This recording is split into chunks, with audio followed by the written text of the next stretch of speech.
standing in his sunroof while driving his Cadillac down I-4. What you gonna do? What you gonna do when they come for you? Hello, everyone, and welcome to my channel. I'm Reina Creole, of course, bringing you that spice to sci-fi pop culture analysis, keeping it real when it comes to theme parks. And welcome to my special Sunday show, which is the Welcome to Florida show.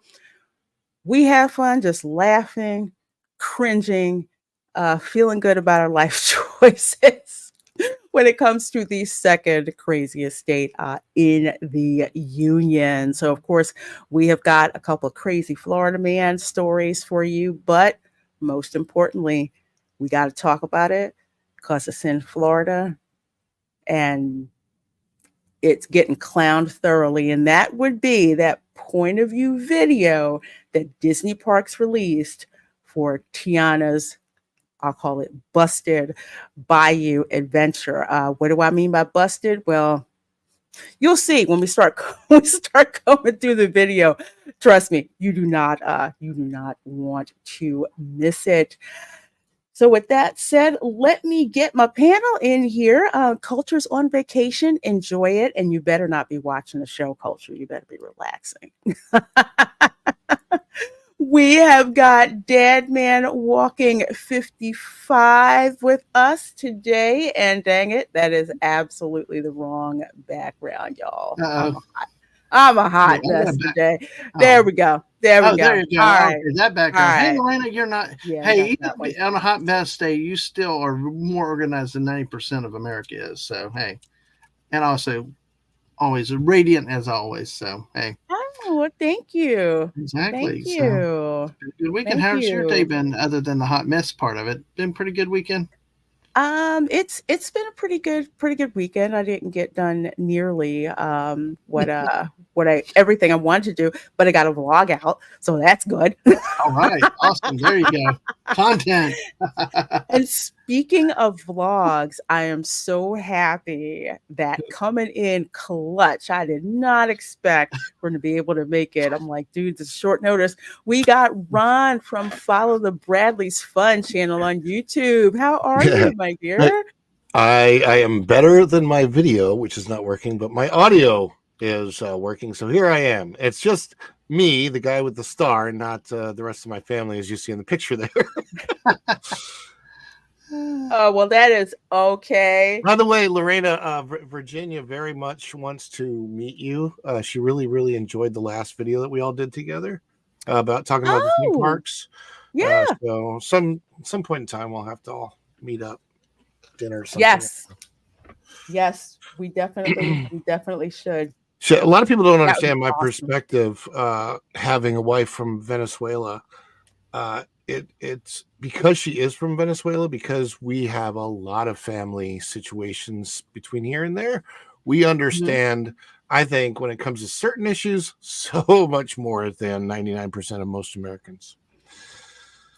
I hear you, my dear. I do. Well, I cannot wait to meet the guy. I can't wait. So excited.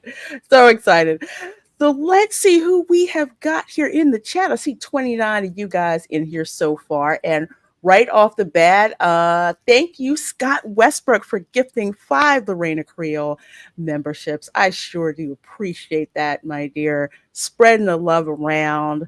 You know, you members, so many perks that you guys get as members. So make sure you thank Scott if you got one of the memberships he gifted. He's been a member of my channel for 25 months.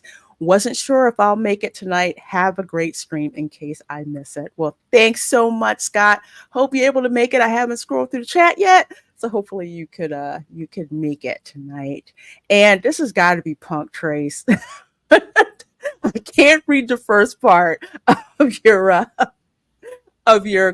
modified handle, but thank you for that 99-cent super sticker to Devil Horns, my dear. Thank you so much for the support of my channel. I'm so appreciative, so honored how you guys support my channel.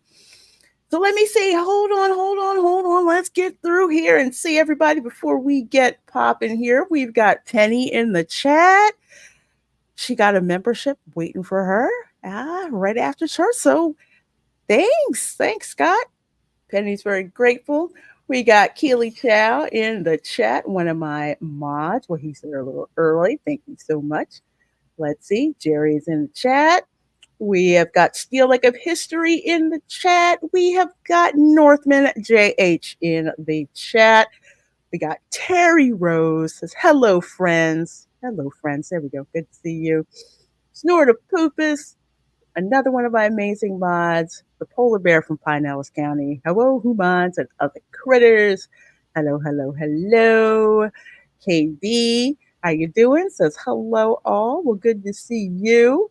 We got D Nice Gamer in the chat throwing out those member emojis. I appreciate that.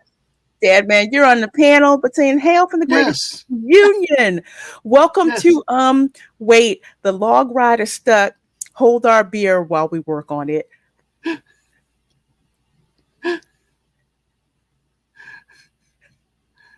I'm like, I don't think they're supposed to back up like that. Wait till we get to the video, man. It's something else. Hey, Bonzo says, let it go. Yes, let's go. Hail Space Dave 2000. Good to see you. Dave Cable's here. Alan Copeland is here. Mark Daly is here. Hello, all. Finally got the damn tablet working. I hear you. CJ says, sucking up will get you re-invited. Yes. There you go. Yes, I have. Yeah, I have used that several times. Just saying. Oh, Mark Daly. Oh, a whole lot. We're gonna talk about it because let's see, because Kiss My Grit says, just saw on X that the fire alarm is currently going off at Tiana's Bayou Adventure, so everyone got evacuated. Dude, and I think Ron had heard this too. Some of the you heard some of the announcements, and I'm like, that kind of sounds like what they say when they're about to evacuate everybody off of the ride. It's just nuts. It has not been able to have what I would say a stable state ever since I've seen that thing testing. And I got lots to say about this. In a nutshell, this should not be happening. Not at all. And whoever signed this off to go from engineering to operations needs to be fired. That's all I'm going to say. I know I would be if that happened to me. Have you ever seen a ride have this kind of opening? Because I've never seen it. Usually they rushed it to open in June. They didn't need to open it in June. I don't know why they needed it. I don't know. But anyway, it's clear they needed another month. I know why. Yeah, no, I know. I know, but yeah, I'm trying to be nice. But maybe I won't be. They wanted the sucker open for Juneteenth, and you know what? Iger or somebody else in the C-suite said, guess what? Yeah, we'll have it by that date. And then as usual, they let engineering know after they do this date. And then it all falls downhill from there. Normally, so I was a cast member for Tron. I was a cast member for Guardians opening. And they normally give these very expensive attractions a very long window. Tron took 15,000 years to build, I think. I don't know, something like that. But even after it took the 5-6 years to make Tron, they had cast member testing. They had us testing for over, 6 weeks or something. Then they finally opened it up to pass holders and DVC and all that. But I know I rode Guardians maybe 10 times during cast member testing because they needed it. And I I had friends that were cast members that were like, oh, they're opening this June 28th. They might not do cast member testing. Well, they didn't do cast member testing for Rise of the Resistance. And we know how that's going even today. Well, that's where you always has troubleshooting, test runs, and all this stuff to work out all the bugs to them. Every ride has done that. And none of them have, I mean, they might have a delay here or there, but to have the massive problems that apparently this is having. Anytime that you have that handoff, and we're going to get to it also when we see the video, because I've been in this position. Anytime you have engineering about to deliver something, anything, whether it's software, whether it's an attraction or whatever, there is that period of time that you have where engineering and operations and whoever else has a stakeholder in it, you do a crap load of testing. Why? Because you figure out the stuff if the stuff that you said needed to be working, to make sure it is working. If it's stuff that it would be nice if it worked, but it's not a deal breaker, you hash all that crap out. That's what that time period is for. So by the time you hit the button on that and you hand it over to operations pretty much knows, unless there's some things that are unexpected or just didn't think about or whatever, they're ready for those. They're ready for those, but not this. This is a crap show. If I was running this testing, I would pull the plug. I would pull the freaking plug. And it's just like, no, we're not ready to go. Well, we're not ready to go. Yeah, we're not going to deliver this. Yeah, but the problem is Disney never, ever, ever, never, ever, ever admits that they've made a mistake. Exactly. Well, most companies don't. I mean, what some do. I had a credit union that ended up insisting and forced a system change, and our accounts one day was like the stock market, running up and down in real time during the day. Why? Because they forced the change and never tested, never troubleshooted it, and it had bugs for months, And imagine the terror, your account's going everywhere. This is a ride, and that's why you have troubleshooting and you test it to work out these things. That's why you do. And I'm that engineer. There's this joke that eventually you have to yeet the engineer. I'm that engineer who will tell you, nope, it's not working. Nope, I'm not signing off on it. You make me sign off on it, I'm gonna say this is what's gonna happen. I'm vetoing this sucker right now. And then when all the crap pops off, it's just like, oh, sorry, can't talk. Was that what I told you was going to happen? And it started to happen. And Disney used to have a respect for Imagineering. They do not any longer. So this is inexcusable what's going on right now. I mean, oh my God, I would laugh at the you know what, R2? I would too. With everybody out, and it just pulls a phantasmic dragon thing. I certainly want the dragon to go around, when it comes out of Frontierland and just blow fires, have it all come down. It would be funny if just the plastic stuff got caught on fire, and somehow all of that Michael's Crafts plastic greenery burned off and just revealed the beautiful Splash Mountain and gave it back to us. Yes.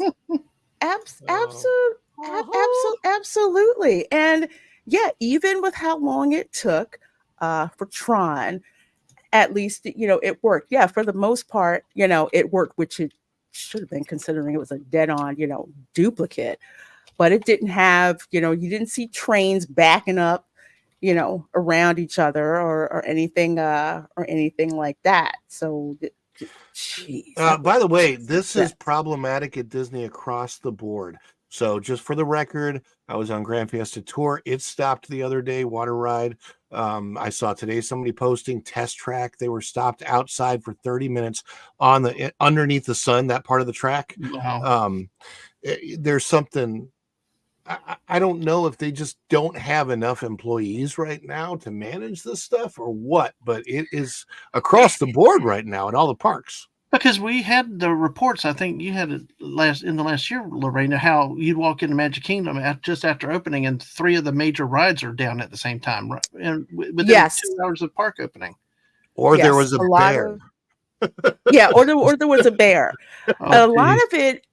of it is with their staffing levels cut back or whatever, where people who decide they just don't want to work with a company anymore, where they have a scarcity of staff. So how they make up for that is Pirates of the Caribbean is down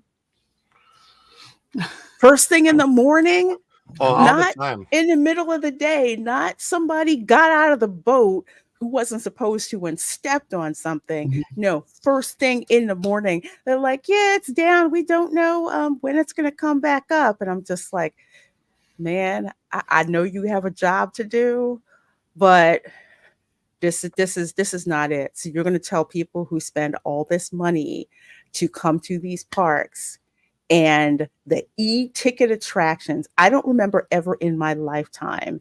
It used to be when an e-ticket attraction went down, that was rare that it went down, and you got comped actually quite well for that. But I think between the scarcity issues that they're having, plus the brain drain out of Imagineering, that's the other thing, because this is like below Six Flags level type of thing that we're seeing. And man, I would love it actually if it did that at this point in time. It is just absolutely, I can't freaking believe this. I can't. No. Yeah, So well, Dylan, we're going to go on that. We're going to show you that in a bit. Oh, sorry. Go So ahead. are they calling it in-show exits now, or how'd that term? I'm looking at the tweet up there. In-show one? exits. The Jonas Campbell. Yes, it's an in-show exit. So what that is, and Ron can back me up on this. In-show exit. Okay, like for example, one of my favorite ones is when let's see, I was on Pirates of the Caribbean, and it got stuck. Yep. And they couldn't bring it back up. So they turn the lights on, and the cast members come out, and they escort you out, by another way. Yeah, that's an in-show exit. That used to be so rare, but for an attraction with all this money, that is supposedly going to undergo, I guess, pass order previews next week. It hasn't had a steady state operation yet. Which one? I said we'll see. By the way, while we were talking about technical issues, I fixed mine. Yay! Well, Lorena, after all those years, only one time on the People Mover did we ever get exited off, and it was because at the end of the night it had stopped, everything broke. But one time in forever. But looking at the commonality of these instances and the frequencies of it, it just, it's just amazing how, especially, and of course we talk about anger and tempers in the parks and all this other stuff, more money, have to do reservations, limited time, and then it breaks down, which means less availability, probably a lot more unhappy customers for the happiest place on earth. It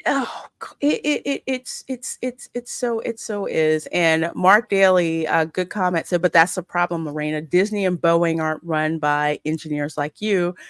They're run by MBA drones and other bean counters. Yes, and engineers who won't ask questions. Yeah. And that's not how it used to be. Remember the last time engineers didn't really ask questions? We had a space shuttle blow up. Okay. Yeah. Well, it's like everything else, like you said, you're the one that's going to say a problem. What happens to those people? They usually get moved away, sent to Alaska, if you're lucky to still have a job, because they don't want to hear it. And I will say, though, some of us bean counters do look at the bigger picture. Occasionally. Yeah, stick up for a bean counter here or there, but when you get a good bean counter who's like, okay, I need you to make the business case for me. Make the case for me. It's like, okay, I can do that. But if you're just like, no, we got to get it done by that date.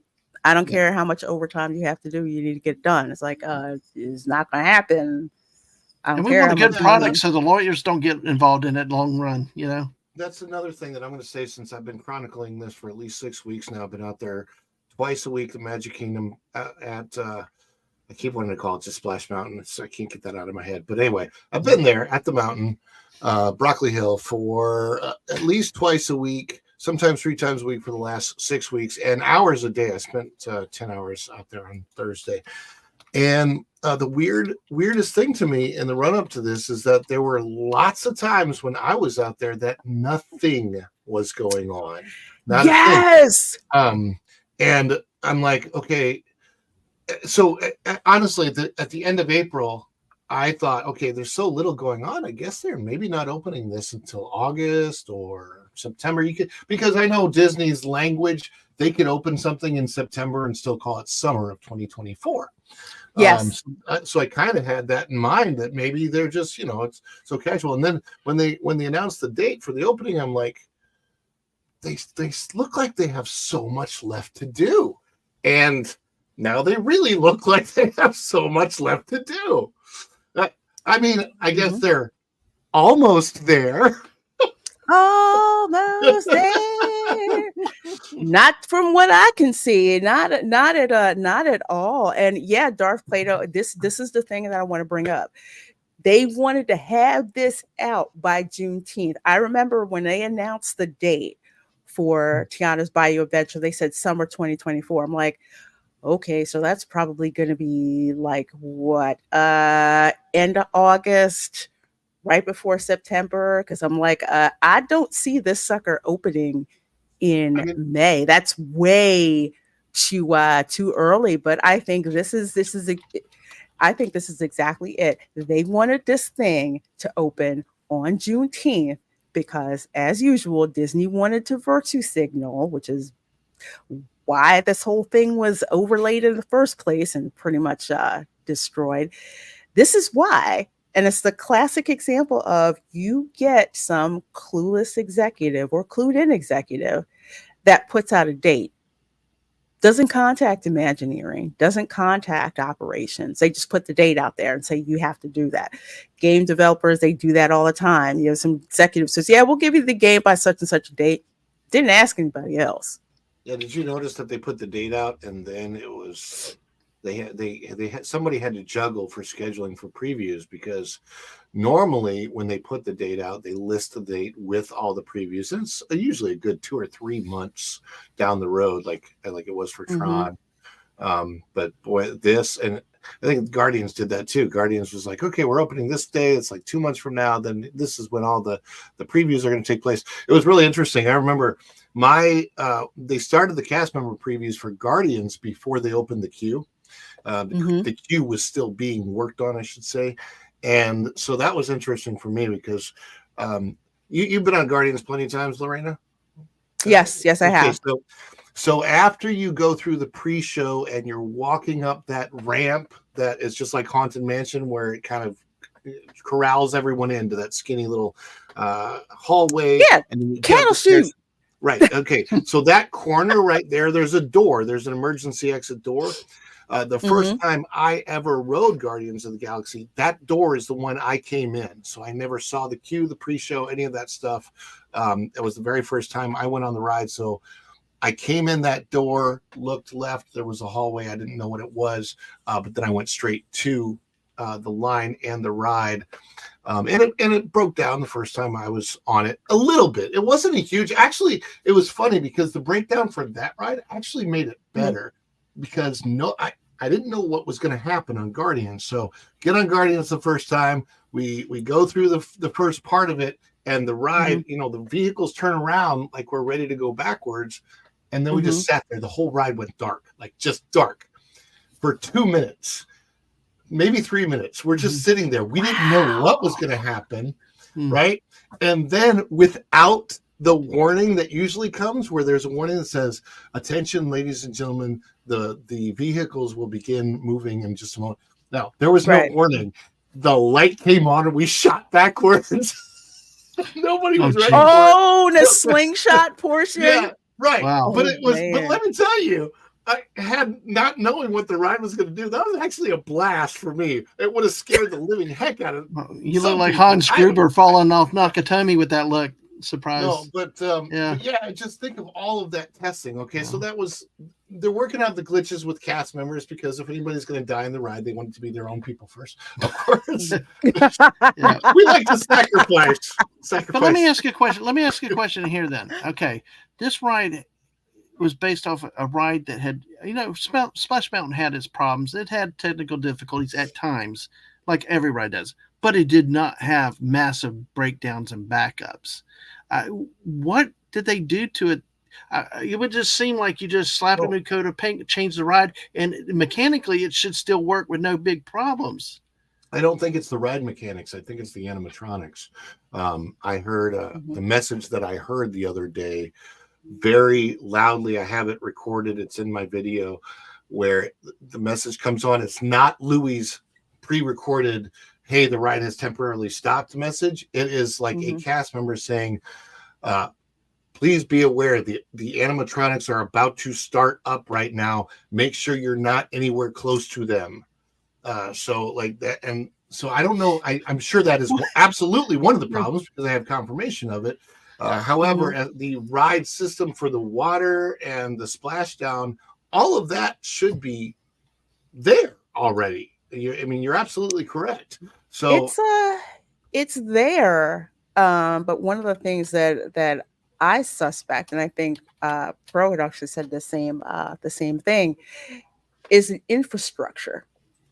I don't think that they saw problems with the infrastructure and said, hey, let's replace the infrastructure because, Splash Mountain, it wasn't nearly down as, as this was, but it was breaking down more often than usual, which happened to a lot of the attractions at the parks. Like, we don't remember breakdowns happening like this. So I would think if you're going to do this overlay or whatever to an existing attraction, just like when you're going to update legacy software code, you need to find out what's lurking beneath the surface and what problems are going on. And if you need, whatever upgrades to be done before this attraction starts. But I want to get to this comment, and then I'm going to run, then we're going to run this video here and then get to the point of view video. Hello, California Dreamin' says, I'm in the camp of thinking it looks cute. Only odd thing, I think the finale song I can't get into. I don't know why. Also, the safety spiel only says, ladies, pull down your lap bars. What about the men? Well, California Dreaming, you know what? There are parts of it that do indeed look cute. So I have no problem with the cuteness at all. The finale song is just soulless. It's, how a song has to have a hook to get you into it, and it doesn't have that. And as for the safety spiel, I guess Tiana's the one who's saying that, so that's probably why she gets away with saying. I'm surprised that they're allowed to use gendered language anymore at all in a safety spiel. It's yeah, I'm surprised. We don't use gender language anymore. No, we really don't. But go ahead, my dear. No, I was gonna say. What was I gonna say? Oh, the end song. That's because that was reused. That was actually he was originally composing that as part of Dune 2, where they were looking for that special spice, and it was gonna be just like a. I'm kidding, obviously kidding. We gonna get to the special spice thing, but let me blow this up.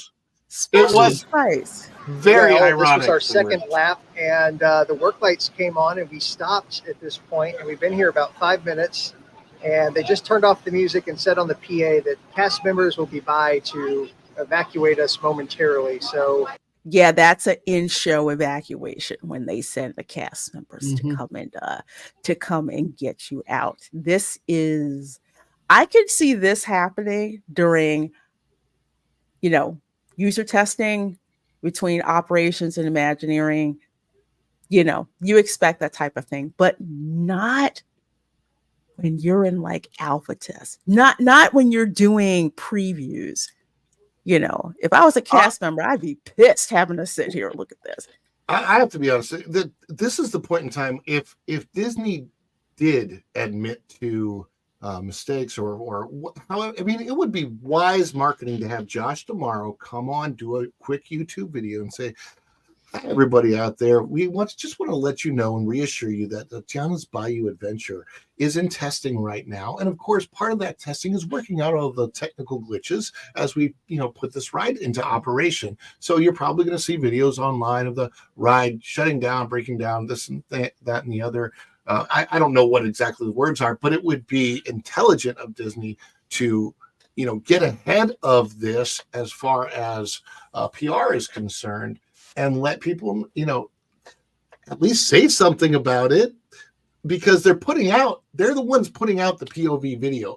They're the ones Disney's putting this stuff out. Disney's the one where the comments are bad on the video, right? If they want to get ahead of this, they could. But I think they'll just choose to be silent. Yeah, I don't think they're gonna say a darn thing. It's kind of like, I'll put my fingers in my ears, la la la la la la la la la. Nothing's gonna happen. Nothing. It's like that meme with the dog, the cartoon dog, and everything's in flames, around him, and it's like, no, this is fine. We're gonna This get is fine. evacuated off Tiana's Splash Mountain Bayou adventure. Woo! Weird. It's so strange. And Braden says every single person I know, Braden from Mickey Views, that has previewed Tiana so far was evacuated at least once. Ride operator estimated it has run properly a total of 3 hours in the past 5 days. Wow. No. Yeah. No. 3 hours out of 120 hours. Yeah. What's the That's not percentage of downtime with that? 3 out of 120. Wow. Yeah. 3 hours. And I've one hour of good running time out of every 40. Yeah. Yeah. And you know what? Who knows? It's not like 3 That's like- hours continuous. Maybe like 15 minutes it worked, and then shoot, doesn't work anymore. Okay, well, we got to get everybody off and start again. No steady state. It's like 2.5%, I think. Oh God, It's like, can you imagine telling somebody, yeah, we have an uptime of 2.5%? hey. Do you have that clip of the Falcon, of Captain America Falcon going, "Senator, do better"? I need that one. And this here is the hopefully Braden doesn't claim me, but so this is the finale. Notice anything weird? We're looking at the backside of the characters. Yeah, so this is the finale with that special spice song that is no. It's just no. No, it doesn't fit. But you notice there's no boats. There's no boats. Yeah. No boats. Animatronics look stuck. And this is done. You know what? It doesn't feel like a zippity doodah kind of day. No, why is it not at all? Why is it going that direction? Because I would have thought it'd been like Small World, where it would have stayed straight. You can see where the track is straight, and you would have been between. You'd had on the right, and you'd had on the left, and you could have looked both ways, like on a Small World. But we go left, and we look at the backside of these people right here. I mean, not a great view. And then we have to look through to see the other side. Oh, no, this is an evac video. Oh, okay. So they're being taken because when the cast members evac you, there are special exits that are built in because they have to have fire exits and stuff like that built in for that reason. Walking this, okay. But when they evac you, this is the path out that you see when they're taking you out. So that's why you're getting that back view instead of the straight on view if you were still in the ride vehicle. But I saw no ride vehicles going through there. Yeah, it is Daniel Hall. It's brown, muddy, nasty looking. I think they just used Bay Lake water. I mean, to be fair, To be fair, it looks exactly like what should come out of the backside of Tafiti. It does, yes, because the same flowers that are on this Tafiti statue at the Journey of Water inspired by Moana at Epcot are the same flowers that are on top of Broccoli Mountain. True story. Exact same flowers. No magnolias. And funny, this is interesting. They have magnolia flower bushes in front of the Frontierland train station. Mm. Yeah. Can I mention a single positive? I'll just mention single positive. Okay, the single positive. Sure. So, when they took the walls down, I was there Thursday night. There's a lily pad up front that has one of the little flowers sticking off the lily pad, and they have a little lightning bug firefly effect on it. And I'm like, aw, that's cute. Because, I try to look for the positive. A cute little firefly effect. I did like the firefly effect, and I did like that I got to see Grandmama with her walker and a tennis ball. The firefly, that's one of my favorite fireflies besides Ray. So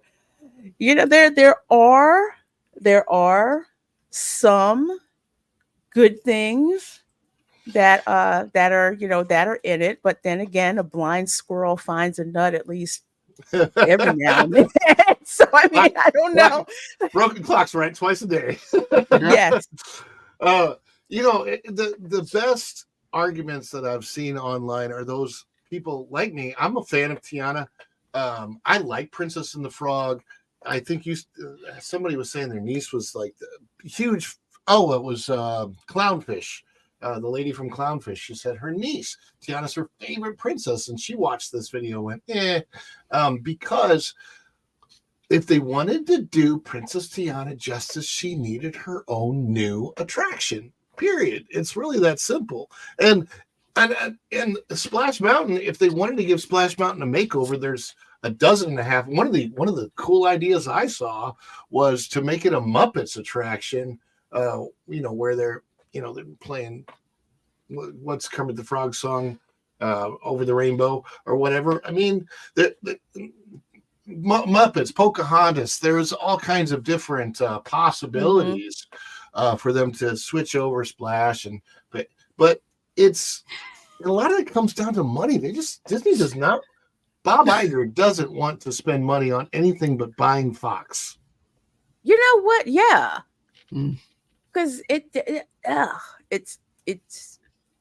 just looks so low rent, and I want to know.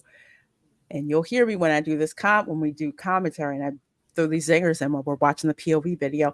I want to know what these Imagineers spent their money on, considering they were in New Orleans for I don't know how long on research trips. Well, they got drunk. Yeah, probably. I don't think they really. I think they maybe left the quarter one time. And the boat that they went on was like one of those tourist airboats. They didn't really go to the Bayou. If they wanted to do a good tour, with Paige and Joe. They should have done a haunted walking tour. Yes. I used to guide those. It was fun. Go to the voodoo tour, go to the voodoo shop, and then go, that's what they should have did. But nah, they probably didn't want to do that. Kiss My Grits, thank you for this $10 super chat. Says the on-ride music in the critter scene sounds more Tennessee Hills than New Orleans jazz. To the lead Imagineer for TVA is an accountant who got promoted, not an engineer, not a creative. Enough said. That explains a lot. That explains so flippin' much. Because when you watch this, and I'm keeping the sound off, but even with the visuals, when you watch it, you're just like, there is nothing that pulls you up, that pulls you in. Ooh, I wonder how many downvotes we got now. I wonder how many we got. Because I do have the extension. 16,000 downvotes to 8,000 upvotes. Wow. that to the that one is, on the downside. Wow. yeah. And this is just people looking at the video, and the quality is video. Well, I'll just let it play it out. I'll show you.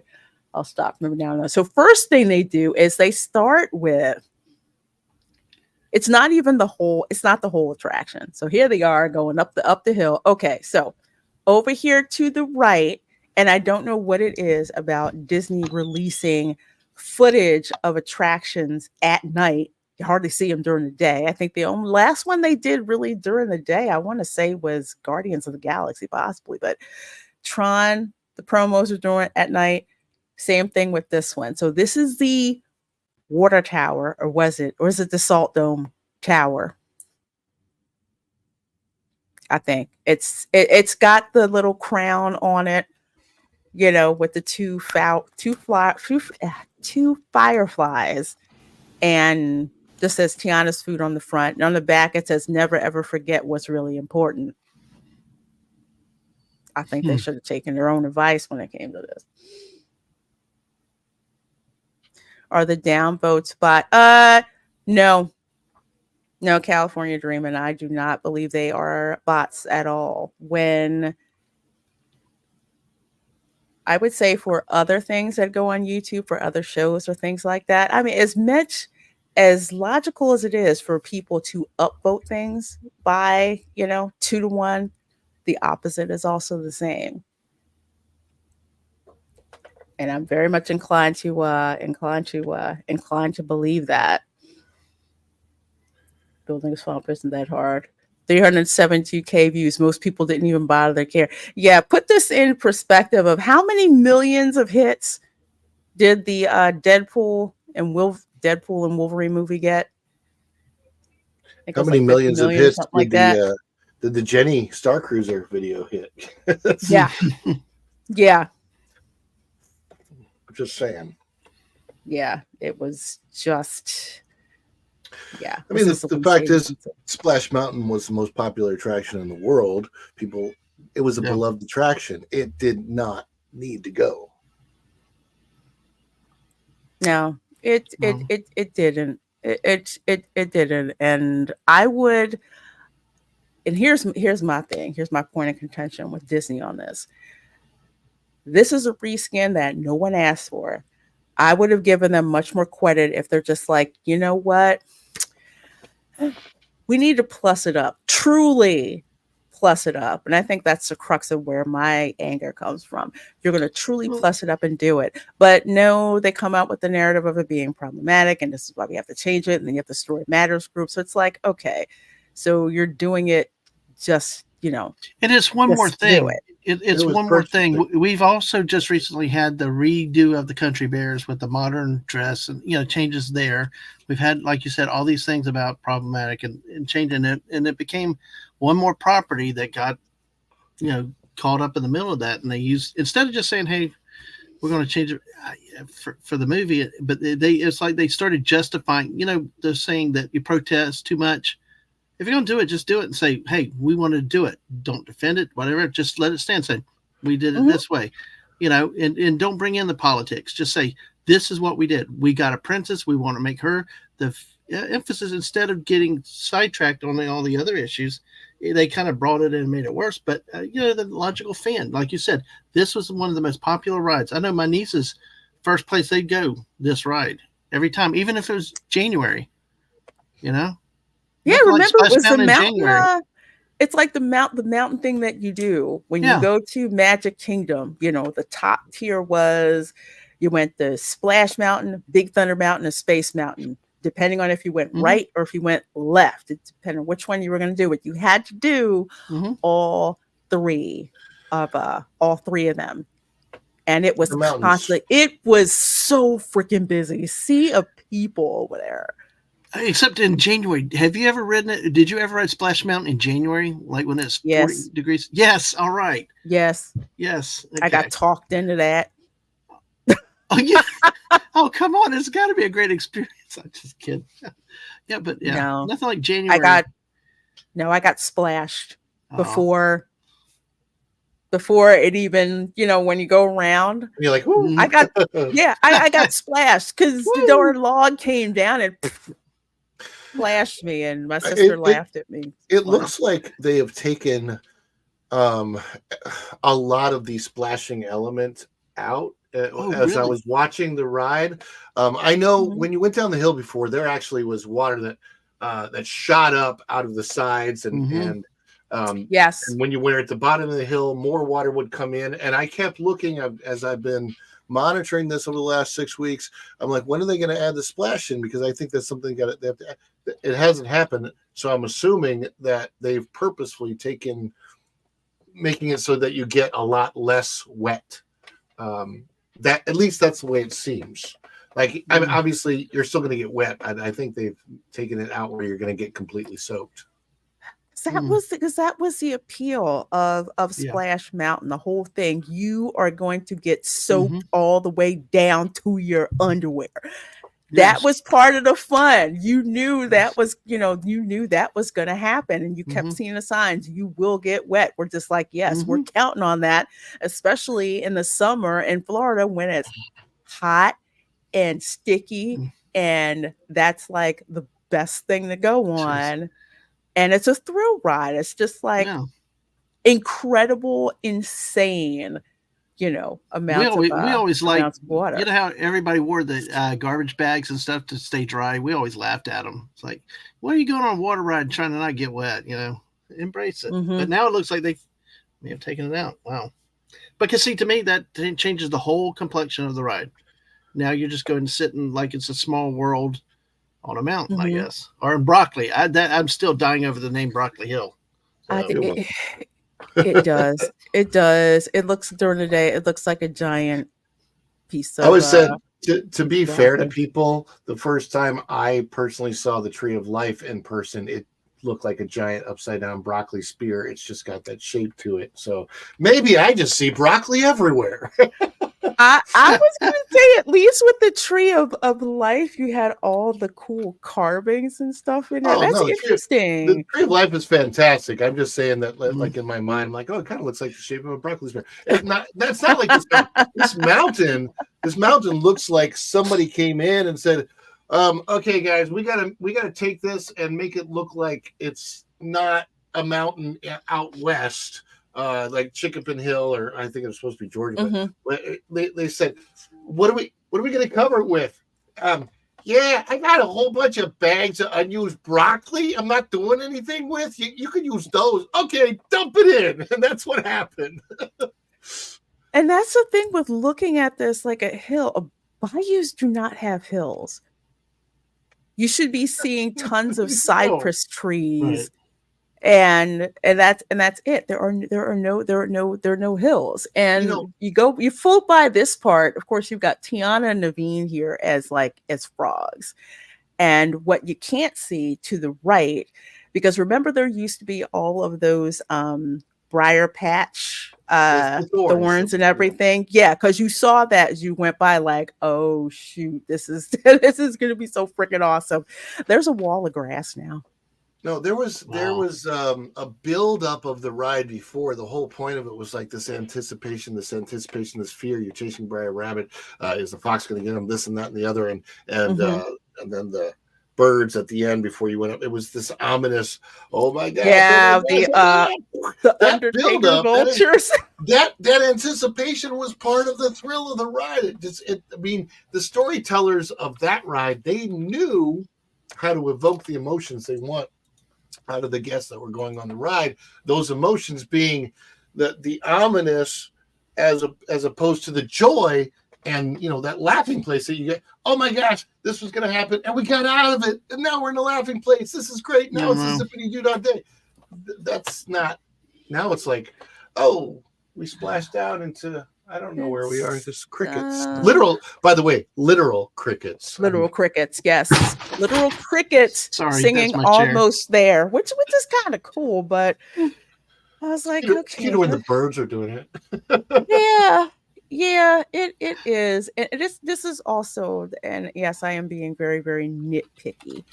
Again, with it being at dusk and Tim Bowman, yeah, they did it at dusk on purpose because the ride actually does look better at night. You would think that you want it to look really good during the day and super plussed up at night during the reverse. But with this here, this like mural, it's just, you float by here and it's just like the ingredients for gumbo. Is it For me, supposed to this look doesn't. like the face of a monster made out of food? I mean, like there's teeth at the bottom and the eyeball of onion. To me, it looks like the face of a monster, but made out of food. But I don't know if that's accidental or on purpose. I don't know. It just looks, the art just looks flat. To me, it's like we're just going by a fence. This is a Six Flags with gumbo ingredients. Yes, is literally a Six Flags prop. I mean, that's exactly what it looks like. Why aren't we seeing animatronics like Food Rocks? Remember that? Epcot Food The kids love that. Veggie food. Yeah. Veggie food. Food rapper, voiced by Tone Loc. I mean, if you see if you could see like the cool animated vegetables and everything, to me that's Disney. But this it's fence, like this. Look at this. Like, I hope that's temporary. Maybe it's I not. hope so too. Because if it's just temporary, I'm kind of okay with it because like that looks like a construction wall. Doesn't it look like it looks like the temporary construction wall that they put up with something on it to hide what they're doing behind it. Well, then that would indicate they're not done with the ride. They're still working on things to, to the point of rushing it to completion or rushing it to opening. If they're still working on little odds and ends and they're having to cover it up. You can see the watermill on the other side. You can't see it from this side, but it's actually working. On the other side, you can see the watermill and everything going. But this it's just it. I'm like, I can't with this. It doesn't say Disney. I mean, if you're going to do this, you're going to put this fence here. It's like, okay, I can see that you have to have that there, but it's just like, do something that makes things kind of look alive or something. I don't know. I have to answer Goof 35. I've seen better artwork in Aldi. Oh, and I'm not kidding, by the way. I would have to agree because some of that art. Oh, and Trader Joe's. I got to put Trader Joe's in there. They have some awesome. Okay, so there's one that went down, but it's never. There isn't a steady state going on when it does this. So guess here's like all of the ingredients. So you got the shrimp, you got the sausage, you got the hot sauce. They are going to be selling hot sauce, folks. The 3 flavors that they have in the window. Mm-hmm. Yeah. So they're going to have hot sauce by Dookie Chase. Literally, that's no joke. That is what they're going to be selling. Oh, they're going to be selling Dookie. Selling hot sauce. I'm glad they're selling Dookie. Oh my! So this is the first. So this is the first incline, right? That you're going up, and you can see, all the ingredients on the left, the hot sauces and everything. And the first thing that sticks out to me is how Tiana is dressed. Exactly. We're talking Louisiana, always hot more often than not. There was nothing you would not wear. First of all, you wouldn't wear something this heavy. You wouldn't wear something this tight to your body. Yeah, Black Superwoman knows exactly what I'm saying. None of this says New Orleans. This is not the type of style because number one, and I got into this with some people on Twitter. Yeah, on X. I said women in the 1920s did not wear pants. You were considered a woman of low breeding if you wore pants. My grandmother told me repeatedly she wasn't allowed to wear pants until when she was way past being an adult. You did not go out in public with pants on in the 1920s, and especially as a Black woman in the 1920s. I mean, these are actual photos of women from the 1920s. This is 1927 in Harlem. Okay, I don't see any pants on there. Do you? I don't see. Those are the same photos I was looking at earlier. Yep. I don't see that. You know, here early to mid 20s, you all have dresses on. All have dresses on, and I freaking love them fur coats. Oh my gosh, I love them fur coats. But that was New York. But you see what I'm talking about. This is the exception because she's a pilot, so that's a little different. But in general, women did not. We forgot wear, the backstory. Yeah. Tiana's also a pilot. Oh yeah, so she's a pilot too. She's a pilot too. Black Superwoman. Not unless you wanted your daddy to spank you in public. Yes. Oh yeah. You did not. No, you did not wear pants at all in the 1920s. And in the 1920s, Louisiana, because this is another picture that I want to bring up, and I think this is probably problematic to some people, but this is absolutely freaking true.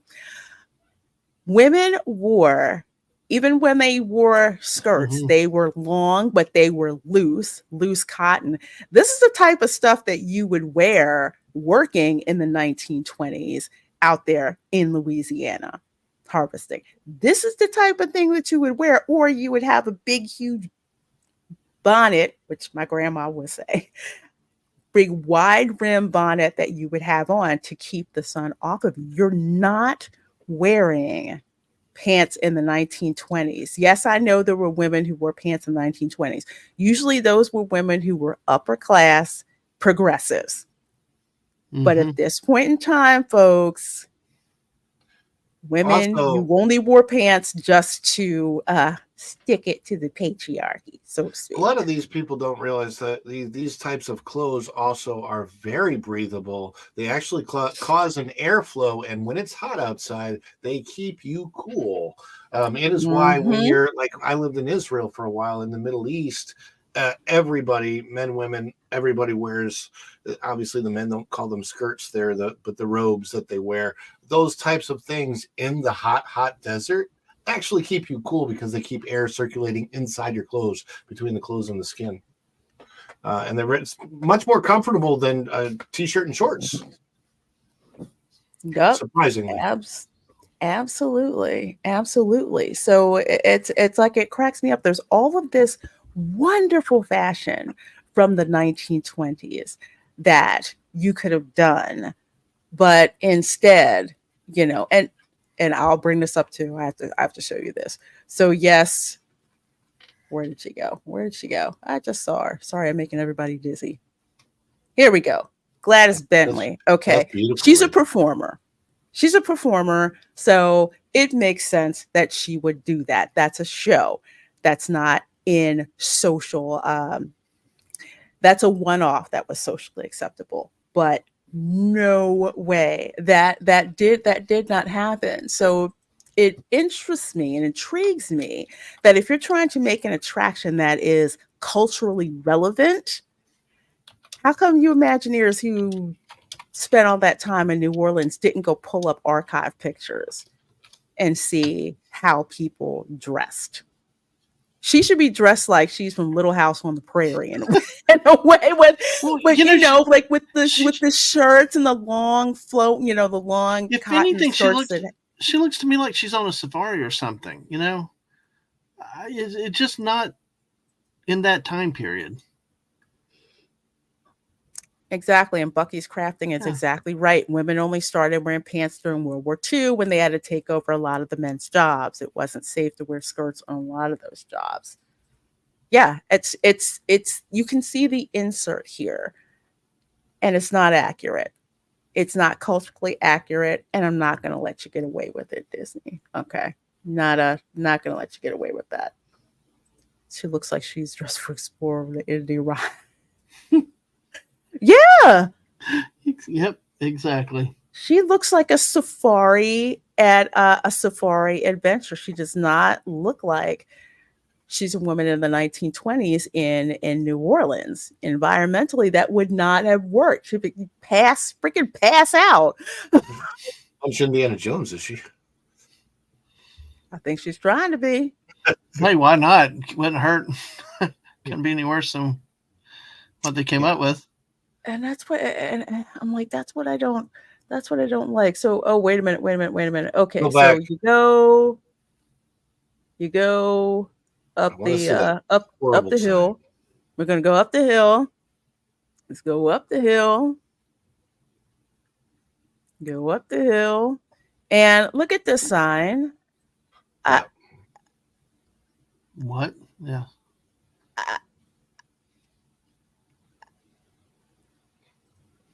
Literally, this is the sign that you. This is the sign that you see. That's so weird. Remember, I said I thought it was photoshopped on the X post. I mean, how can something look so photoshopped in real life? Now, let me ask a question. Okay, because I've not seen Princess and the Frog, but is Tiana and the food a key element to the movie? No, she's trying to open a restaurant, and it has not. They created the whole co-op, employee-owned foods backstory for this ride, and nobody knows it, and therefore it makes no sense to anybody. Every single person that I saw in the park that was passing this said, "When is that restaurant opening?" Yeah. Every single person. So basically, they're like using an IP, but yet not tying it to the movie. They're creating a new concept.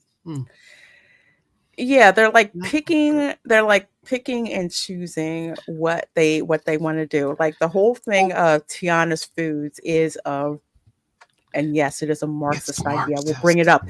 That's what I was gonna say. The collective, that whole collectivism, like cooperative economics, and to make things better for the workers. I'm like, okay, it is in Princess and the Frog. Well, see, it's the opposite, right? Because she had a restaurant, she saved up for it, she worked hard for it.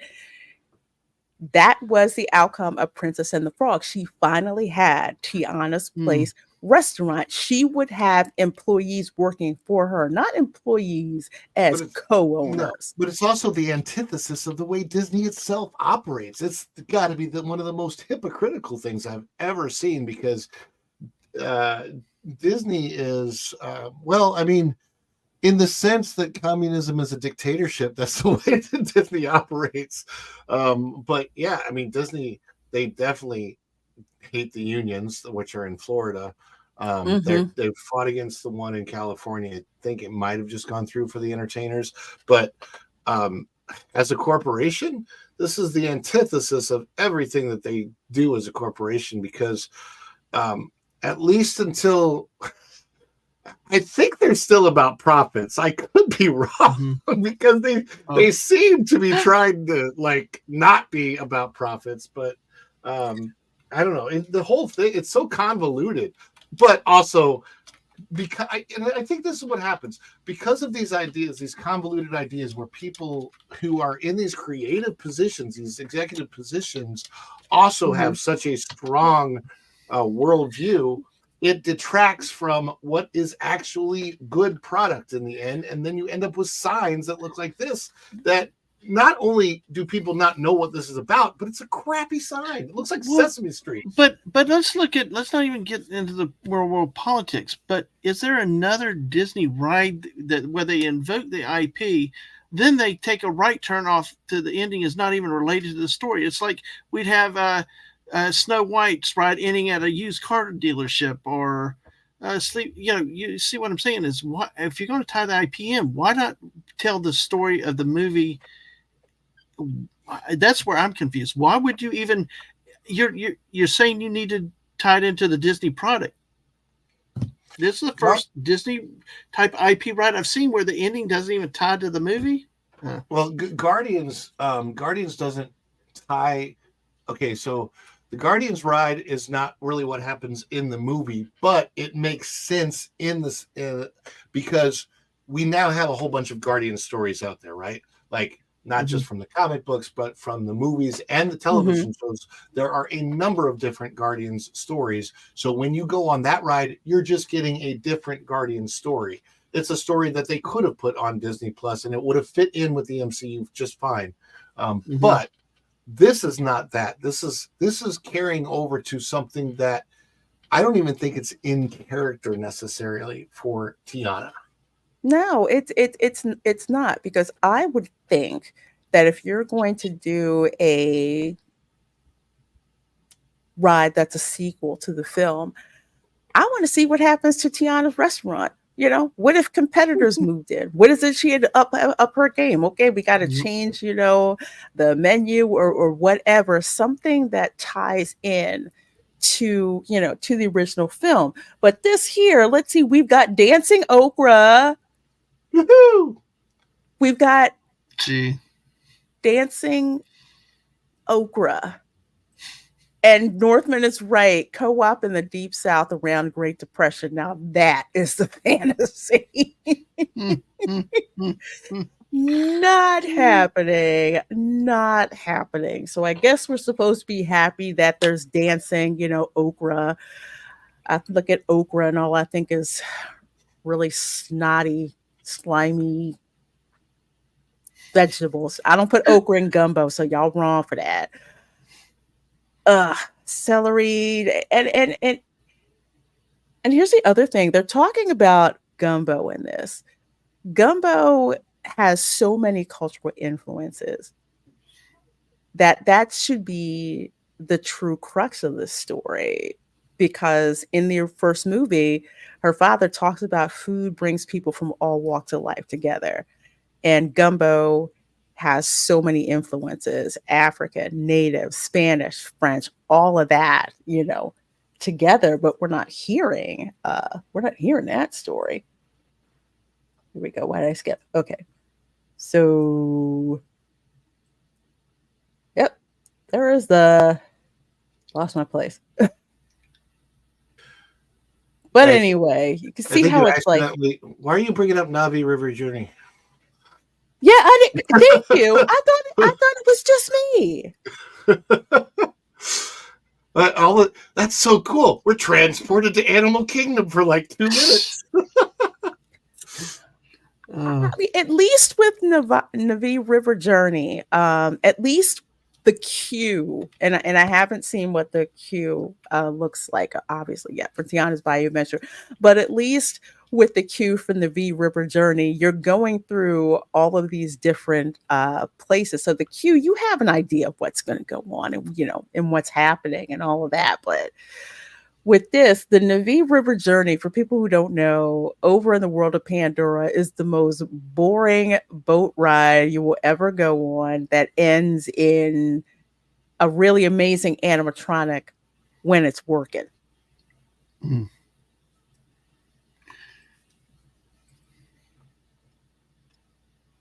That it just, I don't see the kinetics that I remember from Splash Mountain. Remember, there was so much activity going on.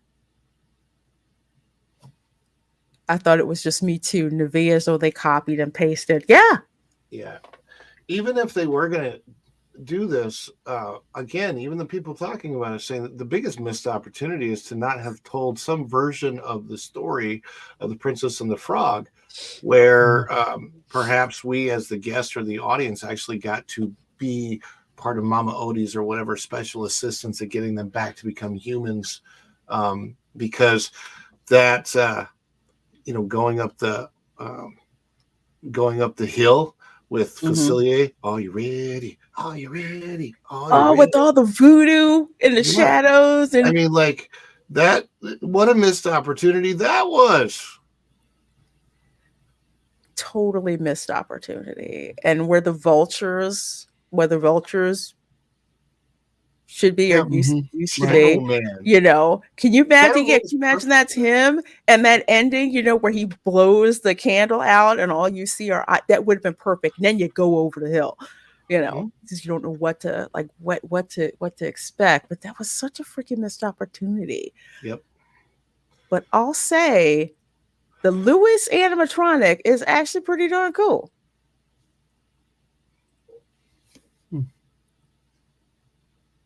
The setting for the entire ride is also at night. Yeah. Without sound, I'm sorry, go ahead, Ron. I was just gonna say, he does look a little crazy without sound. It's just like he does. It's like, what is he saying? I'm trying not to get claimed, Disney. Let me see if I can say a little bit of his voice. A little bit of his voice. You can hear him say hallelujah. Here, back. You won't get claimed from saying hallelujah. Here, let me say.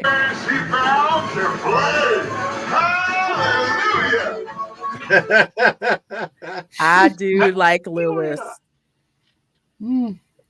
I do like Lewis. And you know this too, I'm sure, that Lewis is doing all of the voiceover for when the ride does break down.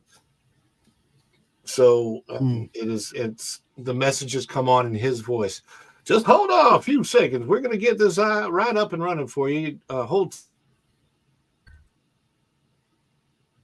Don't know what it is exactly, but it's in his voice. Yeah, There's the band. This is the band. Okay, that move like in one direction, and they remind me of, I think, the dolls in "It's a Small World" move better than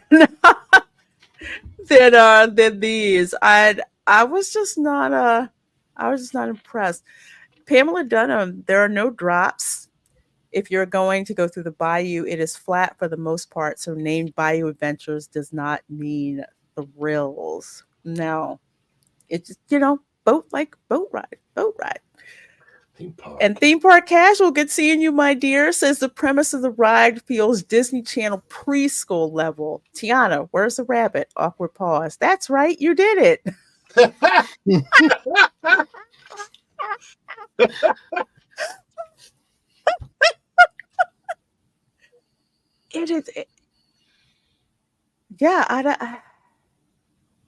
don't want to say dumbed down, but it's like there's no story.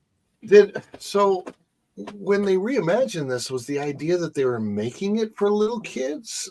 And the reason I asked that is because it's a flume ride, so little kids would not be riding this, I would think, or they'd be like, a lot of them be scared. No, I don't know who it's made for. And I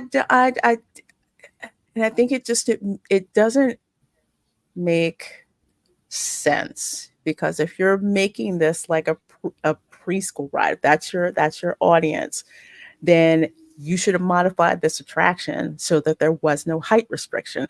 There's always been a height restriction with Splash Mountain, because that was the thing. Okay, I'm finally big enough to ride, Splash Mountain. That was the deal. I have seen kids lose it when they find out they thought they grew, and they couldn't get on Splash Mountain.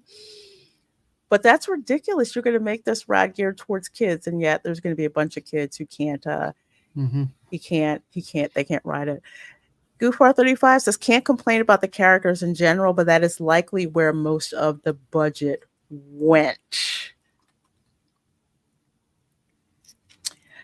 And I think from what WDW Pro said, that some of the animatronics are, we say, salvaged for parts to be used over at the Country Bears Jamboree refresh. That's happening. Paul M. Newitt, respectfully, in my opinion, this feels like a knee-jerk response to Splash Song of the South, which led design team to produce a response instead of a well-thought-out story. Yes, I 100% agree. Case in point, if you go back and you look at the concept art, for what this attraction was going to be. All right. You got to see like the tree, Mama Odie's tree. You saw like the boat in the tree. You saw just like this gorgeous sparkling water. It looked like it was straight out of the Princess and the Frog movie. And we get this. And considering how fast they put this together, yeah, it was a knee-jerk response. The same knee-jerk response that they did to change over the Jungle Cruise. Remember that? Jungle Cruise was problematic, so they went and quickly switched some things and added some things that didn't need to be added. And now the attraction, the best part of that attraction right now is the queue. Oh, I thought you were going to say if they if ever touched it. I thought you were going to say if the boat sank. That'd be an adventure. Well, they have problems with the boat sinking over. I can't seem to get a good Jungle Cruise guide lately. They've all been sadly just not up to par. And that's what made the ride. That boat captain. We had one in the dark at night with the fog. He had such a creepy demeanor, very soft spoken, just really bizarre. And it was dramatic. I mean, it freaked the kids out, and the missus loved it. It was like one of the best captains we've had. I think there's a difference between some of the captains are good at making it feel like they don't want to be there, but that's part of the humor. Right. And other ones, the last one I had, I don't think they wanted to be there for real. Oh god.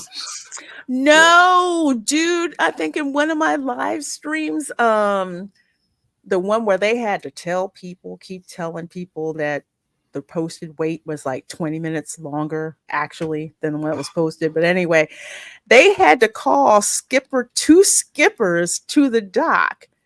And the joke during the live stream was they don't want to go to work. I have never heard pages go out for the skippers to get to their boats. I have never heard that in all of my years of riding the Jungle Cruise. I've never seen that happen. It's it's a shame. You mean like when you go into Publix or let me use a Walmart. Walmart, they say, we need cashier on aisle 5, or they call them being your cashier. Yeah. Yes, like at Marshall's when they say, Bob, return to your register, please. Bob, return to your register. Thank you. Oh my gosh. Literally. That's what it was like. Wow. Yes, they got paged because we were just like, oh, this is why it's a backup, because the skipper Chad needs to get to work. Come on, chop, chop, chop, chop. I'd never heard that in my life. Oh my Never. And those skippers for Jungle Cruise used to be some of the funniest people ever. And now it's just, they're just not. They can make make and break the ride, just like at some of the dining restaurants. Your server can make or break it. If you get one that plays into some of the themes, like 50s prime time is one where your server makes or breaks it. Now, if you get them just serving you like in a regular restaurant, it's like, why did I spend the money? So it's just an absolute mess. And Eric and Roth is so right. In modern Disney fashion, they never deliver what's in the concept art. Don't get me started on Fantasyland. I purposely will not even walk through that Fantasyland expansion. Well, except for Gaston's Tavern, because that LeFou's brew and those cinnamon rolls are really good. So I will check that out. But for the most part, no. Seven Dwarfs Mine Train, that's a half-assed attempt, too. It's so not what they promised. And again, of course, we have Tiana out here on Safari. These are not animatronics like you remember that have all this articulation. No, they literally move back and forth. Go like back and forth, one axis. Cat. Yeah, like I said, Six Flags would have done much better. It's you can tell that because the magic came from the articulation in Splash Mountain, but not here. It's so one-dimensional. It is. It's like it's a preschool thing. It's that one, screen number 1. Okay, so Mama Odie has to shrink you down so you can find the special spice So she's going to shrink you. So that's the screen right there. She's going to shrink you, and you're going to. Oh, go ahead, there. Oh, I was just going to say they have special spice dispensaries. I have one right around the corner from me. Is that the one that has that peculiar smell? A little bit. I can't believe it's in front of the Super Target here. It's a real place. Oh my gosh. Oh, you know what? I know exactly what you're talking about. Yeah, I know you do. I know exactly what you're talking about. So yeah, this is where you're shrunken down really small. So now you have to find a special spice because there's a special spice that's needed in order to come up with the gumbo. Y'all are so right. All the special spice. All the special spice.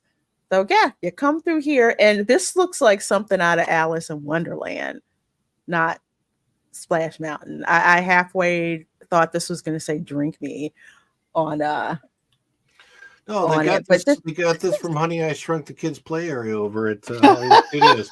You haven't used that for years. They're like, oh, let's pull these props out. Ooh, how can we save money? Use that. Remember what we had last time? It's in the warehouse by Disney University. In the back lot. I mean, and there's the frog. Oh, which reminds me. Here's the other thing I'm going to go off about. Okay, if this is supposed to be New Orleans, why do you have a frog playing the conga drums, and why are they playing Cuban salsa music? Not jazz music. Okay, because they're not on jazz the special music. spice.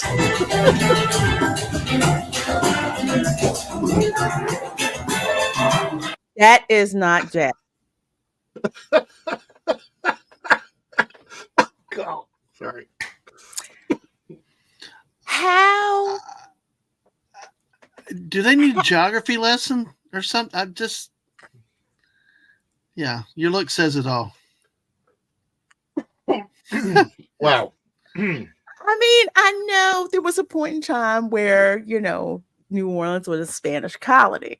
However, New Orleans is known primarily for two kinds of music, jazz and zydeco. And out of all the jazz, you pull this one. It's. I think this is the Afro-Cuban music that Sharita Carter was talking about. Afro-Cuban, and another one was like some kind of Haitian music. No. Why are you going to, how would I say, homogenize the Black American experience by bringing in stuff that has absolutely no freaking relevance whatsoever? It just split. Put up Kiss My Grits. I like the kiss. Yeah. There you go. And Lucy, why do you frogs around here? It's like I hear the steel drums, Hey, it's like, Lucy, I'm turned into a frog. I don't know where I am. What is going on? What the? oh God. Yeah. Ross is Cuban here. What the hell is that? I know, right? I mean, if you're gonna go, with Afro-Cuban, you should be playing either some Tito Puente or you should be playing some Celia Cruz. It goes back to who's quality control on this stuff. Who's looking behind the ideas? Because I think that's not a small thing. That's huge. Look at this. It really is. And this is why I keep saying,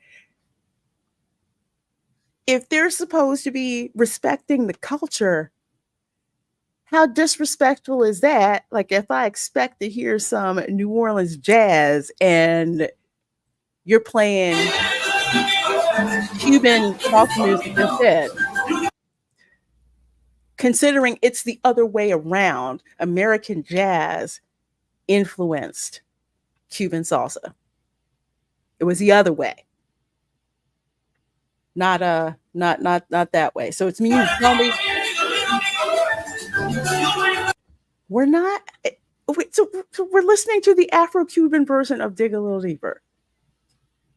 No, they don't get a bless your heart with this. No. You mean to tell me again, out of all that time that you spent in New Orleans researching, that you didn't go to an actual jazz club or go to the archives and listen to jazz music from that era?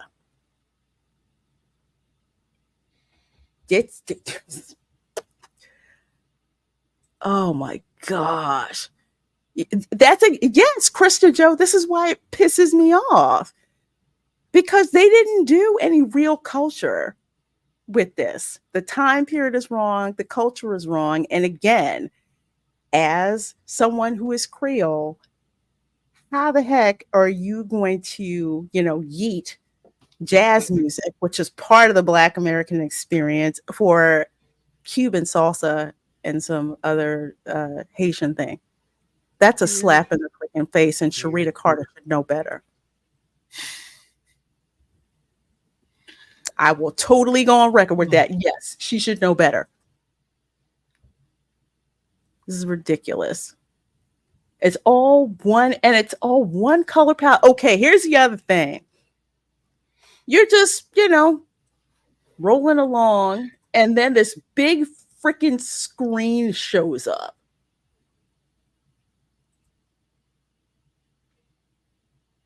That's creepy. And it's a CGI Tiana, not a hand-drawn Tiana. Yeah. But honestly, just comparing it with Splash Mountain, this was in the area of the laughing place, I think, right? Yeah. And I'm just trying to say is it doesn't even feel exciting. There's no draw. The music's low. It's not, Laughing Place had that great poppy. It popped. It jumped at you. You had the right, and you had the water jets shoot here and there. This just looks like a regular room with.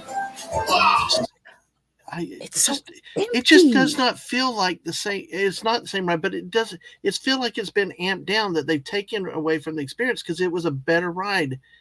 Just trying to be honest and give this a benefit of the doubt, but it's just like you're just riding through something.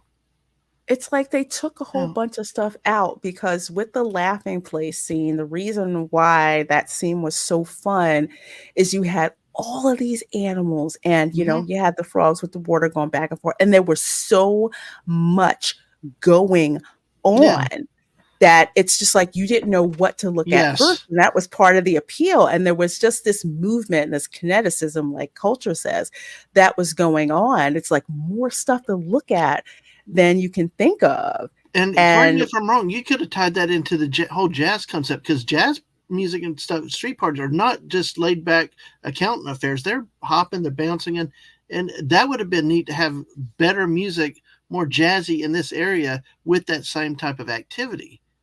Yeah, they could have recreated. Oh my gosh, I'm forgetting the name of the square in New Orleans. I should know. My fifth great grandparents got married there. That whole square right there in front of the church, you would always see musicians, dancers, all of them out there. There's so much activity that's going on. If they could have recreated that whole thing and that scene and put it here, that would have worked perfectly. But this is just, theme park casual. You have to be made small, because you have to be small in order to find a special spice.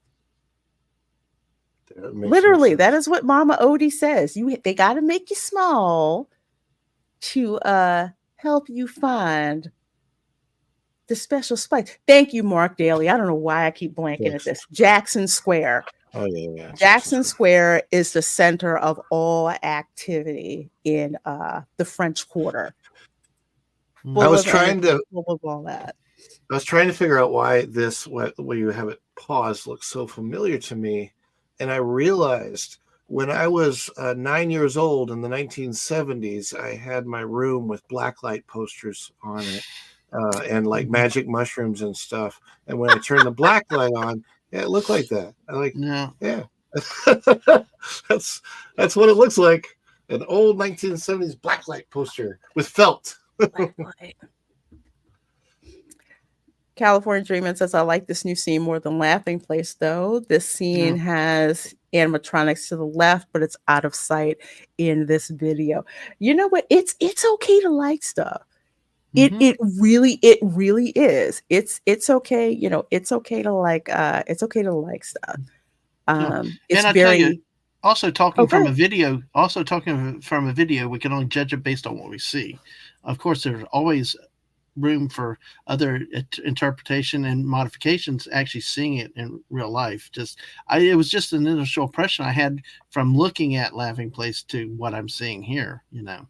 Are we supposed to be lightning bugs? Like, is that what we got shrunk to? Are we like shrunken humans, or are we like now a lightning bug? Because I see all the lightning bugs, which I think is cool because we're kind of we're shrunken small to go find a special spice, and you know, and we're just following the path because you know the lightning bugs have the path that's going on. I'm paraphrasing based on what I could hear and what's been cut, you know, into this, because when you get up here a little further, I'm guessing at the end we are the special spice, right?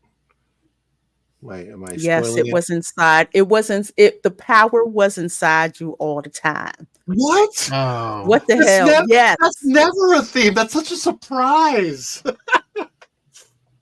The power is inside the special me. spice was the friends we made along the way.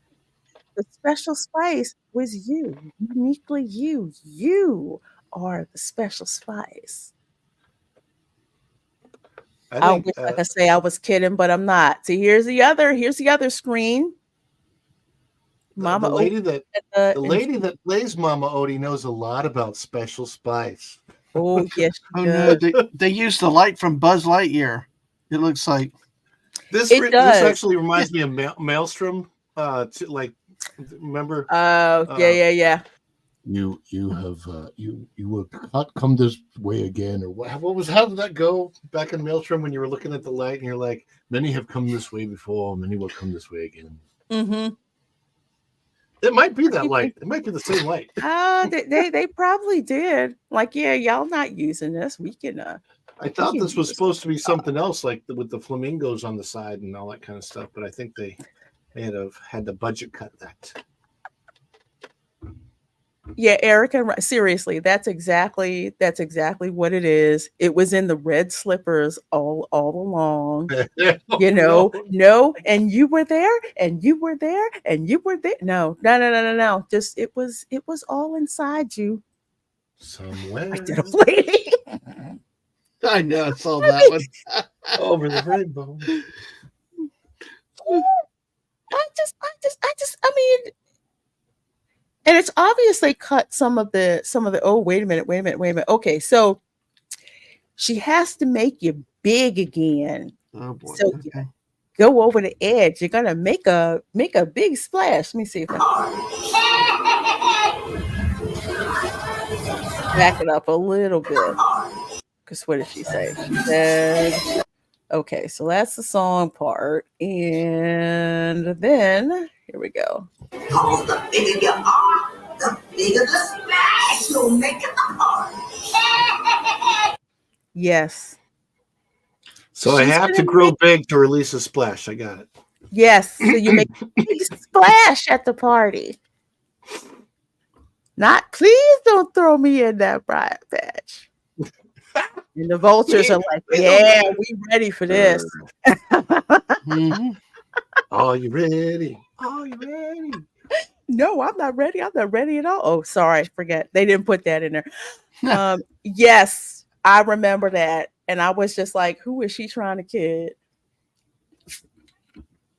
I've seen a strobe light at Six Flags too. Oh yeah, of course.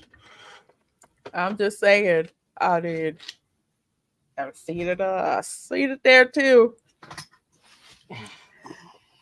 That, or they did have it kind of turned down. It appears the list effect is not working how they like, from what I heard. Oh, the mist effect. Yeah, and that's the thing with testing. I mean, you're supposed to go through this, see what the experience is from beginning to end. Is it seamless? Is it not seamless? What's out of place? What's working? What's not working? It's like integrity of show, and it's not working here. Am I seeing some true Bayou magic? Only if you've been hitting some special spice. Oh, well, they can turn the bayou into a mountain. Oh my gosh, it's quite obvious this was done by the F team. Hey, Commander Ed Spracker Shadow. And California's Dreamin' says, I'm friends with a cast member working on this attraction. The mist effect is malfunctioning. I hope they fix that, because even looking at it, it just looks off. So I really do hope that they fix that back. So she can turn people into frogs and back. Where was that in the movie? I don't remember that. I don't remember that at all. A soft opening may be a test by Disney to tweak it later. I don't know how they're going to tweak.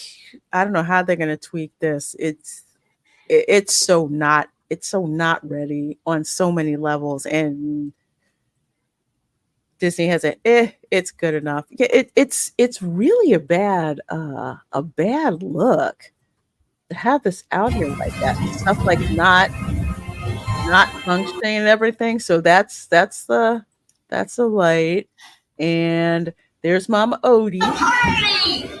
I'll make a big party.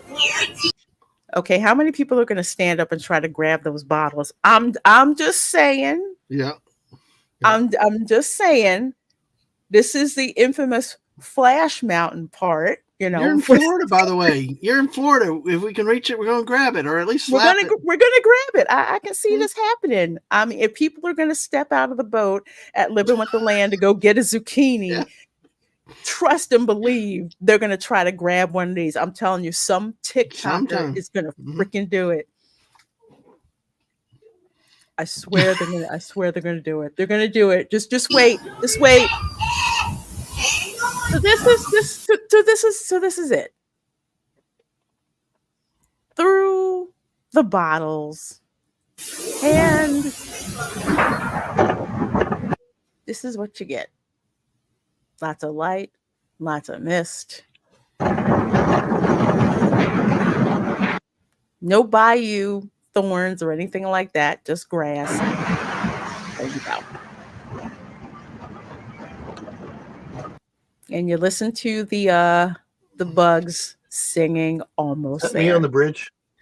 Is it? Now I don't know. What I see, I did not see a lot of splash. No, there's not. There's definitely like I have watched over and over and over again, and I've even asked in my videos that I've done, when are they going to make that splash bigger? I thought they made it bigger at one point in time, and then there's just really, you come down the hill and you land, but they've done something to actually diminish the splash instead of because the whole thing, I think one of you mentioned earlier, they marketed the mountain concept, ride the mountain, Space Mountain, Thunder Mountain, Splash Mountain for so long. It was the one thing that they had to challenge other theme parks. Here's our roller coasters. You like roller coasters? Here it is. And basically, this ride's been neutered. If without the splash, without the random water hits, it has been neutered. It's not the same. Which is, if that's what they want. But see, to me personally, my kids have grown on it. I'm going to ride. Lorena will tell you, I want the speed in the ride. I'm a Velocicoaster guy. This one, I'm not going to wait for. I mean, no, this is what the huge splash. Case in point. Yeah. Okay, the Jurassic Park, the ride attraction over at Universal, all right? Mm-hmm. There's a reason there's all that spectator space like here, over there, because people want to see how other people react when they get hit by a crap ton of water. Okay, that's what you're there to see. That's what a thrill ride is. You get to experience something, a sensation amped up like crazy. And that was Splash Mountain. You basically got thrown over at top speed, water soaked down to everything. I remember people getting off of Splash Mountain and there's like water pouring off of their clothes.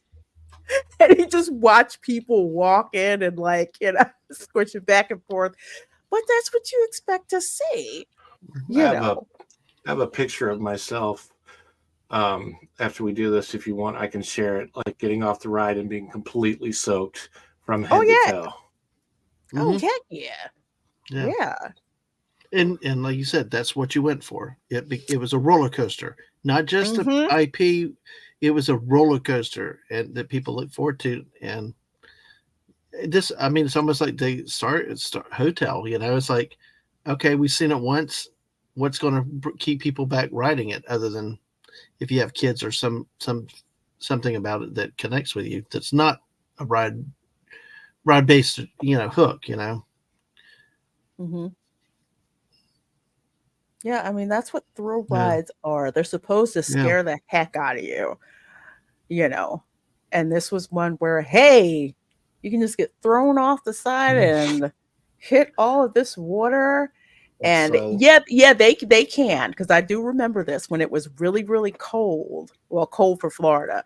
The splash effect was kind of, was diminished. But man, I would think that if you're testing, you need to test that sucker on full blast with all of the water coming out at you. And she's holding a second line parasol. Do y'all know what a second line parasol is? No. A second line parasol is what you would see at a New Orleans funeral. Okay. You have the decorated parasols. All right. That's what that is. Wow. Thank you so much for the VR raid. Thank you, all you folks coming over here. Holy crap. Hey, there you go. Oh my gosh. Hey, there you go. Wow. Nice. Thank you so much, Valiant. Oh my gosh. Welcome, everybody. Welcome, everybody. Hey, I guess we got another hour then, Lorena. I guess so. What are we at? 7 minutes? Hey, we're blowing through this EFAP. Yeah, this is light speed for us tonight. Wow, we may have to skip back a little bit. Oh my goodness. So wow. Wow. You guys are awesome. We're going through the point of view video from Tiana's Staccato. Thank you, Staccato. Oh my gosh. Staccato DDS gifted 50. Lorena, thank you so very much. That is crazily generous of you. Oh my gosh. Y'all gonna make me cry. Thank you, Staccato DDS. I sort of appreciate that. Oh my gosh, there's gonna be so many of us all watching the Acolyte together. That's gonna be fun. Oh my gosh, for all of you guys coming in from Valiant's channel, and again, thank you so much, Valiant, for sending so many people over here. I sure appreciate this. We are just like going through this point of view video, and the armadillo has like a funeral. The armadillo's going to a funeral. Somebody died. Yeah, going to a funeral. Second line. Oh, no, I figured it out. He's going to the funeral of the Briar. That's the way to look at it. Splash has died.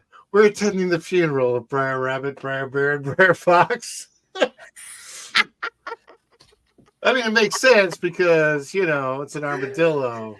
Yeah. Usually roadkill in most states. Or maybe it's a wedding.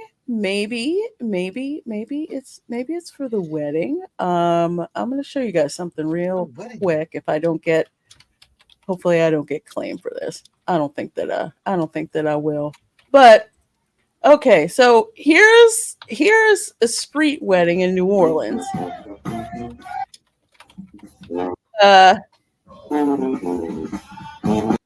Yeah. So that's what they are. But I couldn't tell if it was a wedding or a funeral. I'm just saying.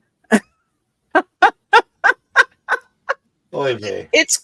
It's cool that they put it there. I will say that. That I will give them props for doing that. But yeah, a classic street wedding. And I mean, I see that. I'll go over here and and I'll see the armadillo, and I'm just like, are we going to a wedding? Or just I don't know. Couldn't figure that out.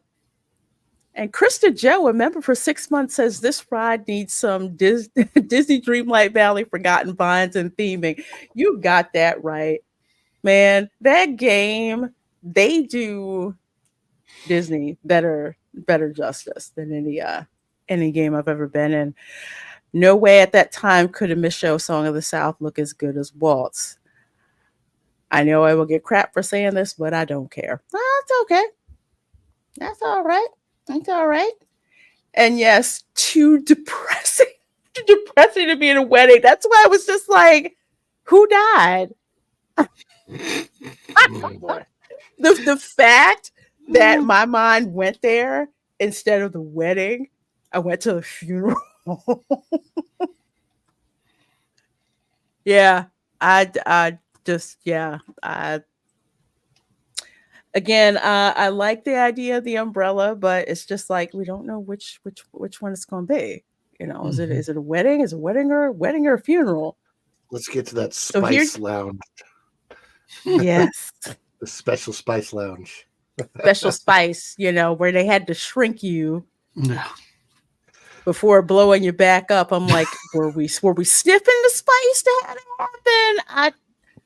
I don't know. It sounds like trying to merge Star Wars into here. All the spice talk. I've heard more spice talk tonight than I've seen in any Star Wars episode in the last 2 years. So. Gosh. Look, here's the other thing, and I don't know exactly what they're trying to do with this, but this sign, this is actually a Walt Disney quote. Welcome to all who come to this happy place. I don't know how I feel about that.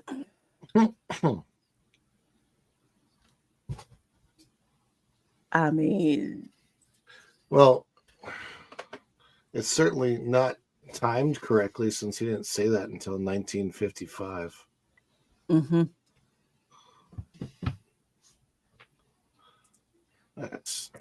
So I just want to. I'm just like, okay. So what's the purpose? I thought it read "Welcome, foolish mortals." Oh, I see. I would have liked that. Depressed per armadillo. Maybe that's what it is.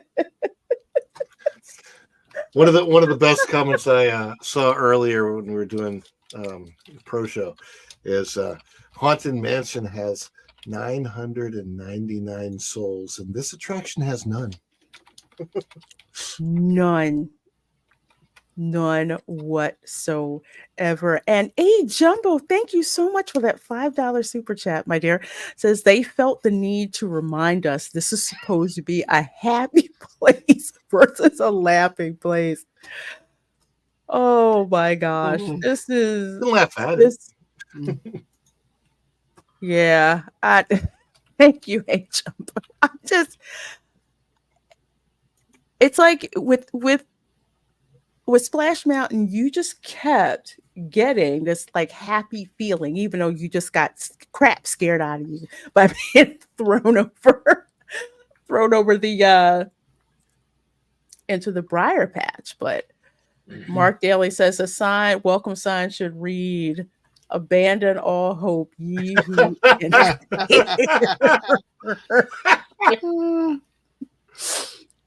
Y'all are killing it. Yeah. All 240 out there now, Lorena. Hey. Oh my gosh, Yeah. thank you guys so much. We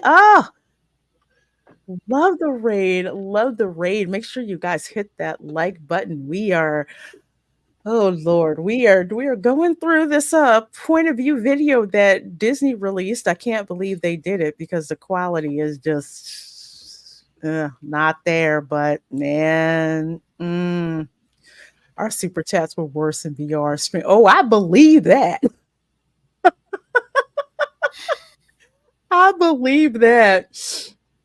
Wow. Oh my gosh, y'all are too damn funny. And yes, thank you so much for reminding me of that. Kiss My Grits, member for 5 months, says, imagine how bad tropical America is at the animal kingdom will be.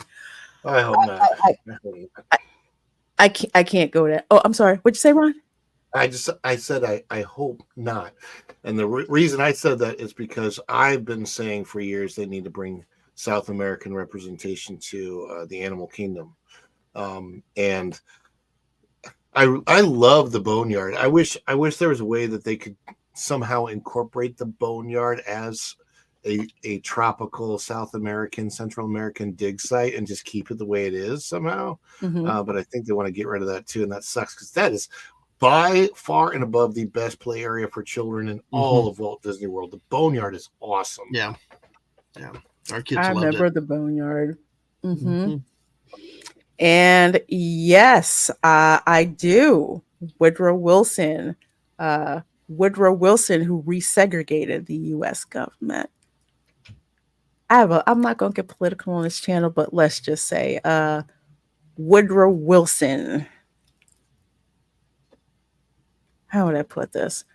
Woodrow Wilson was a son of the Confederacy and did not like all the upward mobility that was being made by Black people from Reconstruction up until his time in office, because the federal government, that was the first place that they started desegregation, was in the federal government, and he resegregated it and showed Birth of a Nation at the in the Oval Office too, actually. Let's see. Y'all have so much going on here.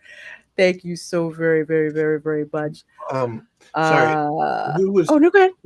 What party was Woodrow Wilson? Woodrow Wilson was a Democrat. Oh, okay. Just checking. Mm-hmm. You know the chat is on fire when I can't talk because y'all have me laughing. For real, I'm so glad you guys are here. You're going to have to start from the beginning of this stream. Just comments. And we really hadn't got to the Florida Man stuff. We just, I think at the very beginning, jumped into into the video. Yeah, we did. We did. I'm just this whole project screams Florida Man. Let's be honest. No, true. Florida Man would have done a lot better than this. Florida Man, Florida Man would have come up. We'd have had Gator wrestling in there. We would have had, look at the Florida games we had back that Lorena talked about a few months ago. Hey, evading police. We'd have had a boat chase in here with the cops or something. Here's the Florida Man story that would happen. Florida Man arrested for suspected arson of new attraction at Walt Disney World. What? There's no hills in Florida. His excuse. Yes. Oh, golly. Yeah. That would be awesome. Yeah. Like, where's my log ride at? Where's that briar patch? Where are those animals? Where are those critters? And Tomorrowland Speedway would not have the cars; they'd have lawnmowers on it too. Yeah, that's true. Well, they sound like lawnmowers, so maybe they riding lawnmowers. Yes. Tina Beebe. I hope I said that right, my dear. Yes. Thank you Tina. for the $1.99 super chat. One Southern girl to another. Well, thank you, my dear. I appreciate the heck Can out I of say that. one thing real Thank quick? you. Lorena, I just want to say hi, Tina. So good to hear you. So I know her from a long way back on her channel and stuff, and bouncing Oh. around, things like that. So just wanted to jump in and say hi to Tina directly. All right. Well, thank you so much, Tina. Thank you for being here. And my sister's in the chat. Oh my gosh. Okay. So it's my sister. Yeah. Palaka She says- sister. Palaka. I'm waiting for that stream with you too. Yeah. She when she comes down here, we will have the Palaka welcome to Florida stream for real. She says the chat is taking all the good comments. I have nothing to say tonight, but yes, Florida man could have and would have done better. Oh, definitely. Oh my gosh. I love how this finale scene is basically something you would see at Epcot. Modern Disney isn't very creative. Yeah. Remember in Splash Mountain, okay, when you got to the big finale, remember the big, huge riverboat? And the riverboat wasn't stationary. It moved and it had all the chickens. It looked like an explosion of the Muppet Show, okay, for lack of a better term, because it was just so happy. And there's all this stuff that's going on. Welcome home, Burr Rabbit, and it was all this activity. But it looks so sterile. Also, there's no. They could have kept the riverboat. The riverboat was actually on theme for this ride. Exactly. It would have been perfect. It would have been absolutely perfect. Check it out. But this, look where Naveen is. Most people do not notice Prince Naveen is actually in this scene. I've had lots of comments saying, "Where's Naveen?" Oh, he's there. He's just stuck in the back behind a post, so you can't really see him. Where's Naveen? You just look straight ahead. Yeah. Okay. Straight ahead. Yeah. And then just to the right of Tiana, he's in a very dark outfit. Stuck. You'll see it when you get closer to him. Oh. See, you hardly notice him. What? Why is he all the way back there? I don't. Louis is quite prominent. Louis. Yeah. I'm going to talk about that in a minute. Shrebbles, thank you so much for the $4.99 super chat. Recommend graphic novel is The Harlem Hellfighters by Max Brooks. Oh, okay. Harlem Hellfighters. Graphic novel. I'll check that out. Thank you for the recommendation, Shrebbles. I appreciate that. Why the heck? I mean, I would think that with him being in New Orleans, that he would be in a white tux and not a black tux, but that's just me. I like Tiana's dress, but let's face it, the girls want to see her in her iconic Lily wedding dress. Yeah, they want to see that. I think if they were going to show this flapper outfit, that it should have been done earlier in the attraction. But that's just me. I don't feel the same sense of euphoria looking at this. It looks pretty. It looks colorful, but it looks like something that they could have pulled out of the river ride over in the Mexico Pavilion.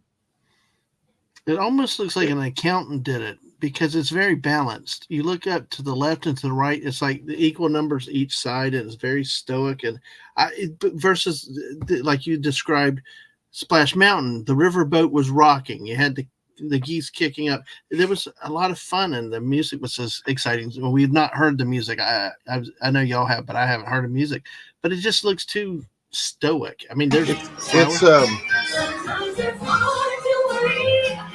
that is the music. Let me That's nowhere near the exciting ending. It's like the Splash Mountain. It's the farmhouse. Here we go. Living with the land. It's the farmhouse from Living with the Land, but with Special Spice playing. Yeah. You know that scene when you play, and I like the farmhouse, but it's a totally different feel for that ride than what this is supposed to be. This is supposed to be, euphoric, supposed to be happy, and it's just yeah, we are. We needed to talk about this for real. Have to go. I mean, Iron Face. Well, for now, say for lack of a better term, yeah, for now, unless they shut it down, like if they pull a Galactic Star Cruiser, let it run for a while, and it's like, no, we're gonna put a stop on that. We'll see. Yes, welcome to Tiana's Bayou roast, because that's exactly what dinner theater. This is the Special Spice song that's being sung. Yeah.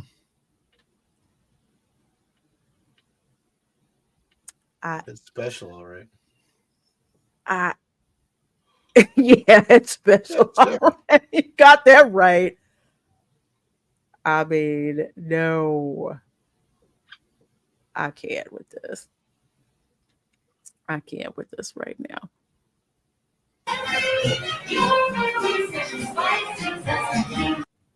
Yeah, the Special Spice is right inside of you. So that's it. It wasn't really about finding the special spice at all, because it was within yourself all along. Is that Naveem's little brother playing the drums? Yes, that's Ralphie. Okay, playing the drum. So that was the one that the girl made the, I can't say the word, comment about in the movie. You know what I'm talking about. I waited this long. It's kind of a problematic comment when you think about it. Yeah, I remember exactly. It was wrong then, and it's wrong now. Where's my trigger warning for that movie, Disney? Oh, well, you know what? They don't want to be deemed racist, so that's probably why they're not going to make a warning of Princess and the Frog.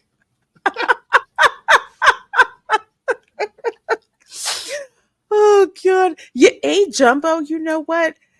That's been happening with a lot of the attractions at the Disney parks. I don't ever remember the ride vehicles moving as fast as they are. They do that to try to get more people and get more money, but I don't remember them ever going that fast before. It's like you have hardly any time to look at what's going on. Is this New Orleans, or the concept of New Orleans in Kentucky? It's bad when they throw Kentucky in there for comparison. So, yeah, it's not good. It's not good. Super Cosmic Mutant Honey Candle Squid. That's a good name. Nice long name for $2. Thank you so much for the super chat, my dear. Says, hey, just wanted to say hi for the first time. Well, thank you so very much. Thank you for saying hi. Thanks for that super chat, and thank you for being here. Did you already roast how they painted a Bella animatronic in blackface? No, I try to forget that part. I try to forget it. I just can't. I just can't. And you're right, Industrious Bear. Everything, the decor is organic. There's a certain natural evolution, because the city was the architecture that's there now is not French, it's Spanish. Originally it was French, then it had Spanish influences put on top of it, then you had the Americans took it over, they put their influence, so it's kind of like this weird eclectic mixture of architectures. It's nowhere near as clean as this. That's why I'm looking at it, I'm like, It does look like it's part of the Mexico Pavilion. And that ride through there with the facades and everything. There's nothing organic that looks. I mean, where is the famous like wrought iron trellises that you see in New Orleans with the fleur de lis on it? I don't see that here. You know, you now that you said it a couple times, but yeah, it does look like the Mexican Pavilion. You know, because you had that boat ride there, the journey through Mexico, and when you walk in that whole area, it looks like that same color, that same architecture. So Three Caballeros is a much see better when you got residents that. Hey, Disney should listen to get some of these people on the payroll, give them $1,000 and come up with ideas and proof it. Yeah. You know what, this is what it is, and this is why you have people doing downvoting, because people who are familiar with that area, with New Orleans, heck, you can go and watch The Water Boy and see that this does not match up with what New Orleans looks like. It's just messed up. And Charles Ratliff, thank you for the $2 super chat, says this is not New Orleans. New Orleans represent. You got that right. You know, the one thing that has happened, nobody has claimed this. We've had Kentucky deny it. We've had New Orleans deny it. We had Cuba deny it. Everybody's denied this. So what is it? We ain't claiming that. Nobody wants it. Six Flags. It's Six Flags. Florida man's like, you want me to take care of that for you? I do it for a 6-pack. Yeah. Oh man. Oh my gosh. Colombia. Funny. Black Superwoman says looks like Cuba, because that mural on the side of the barn looks exactly like art straight out of Castro's Cuba. I'm so not kidding. That's the first thing I thought of when I saw it. There's no way it looks like any art from the 1920s. And I believe that is on purpose. And Iron Face says, oh my God. Yeah, the ornate ironwork is missing. That wrought iron work is iconic to New Orleans, especially the French Quarter. Well, can I ask you a question? Is it sort of trying to be it, like it's trying to imitate it, because it has the greenish look? And is it like that they got cheap, that they tried to replicate it on the cheap, or are they just not even close?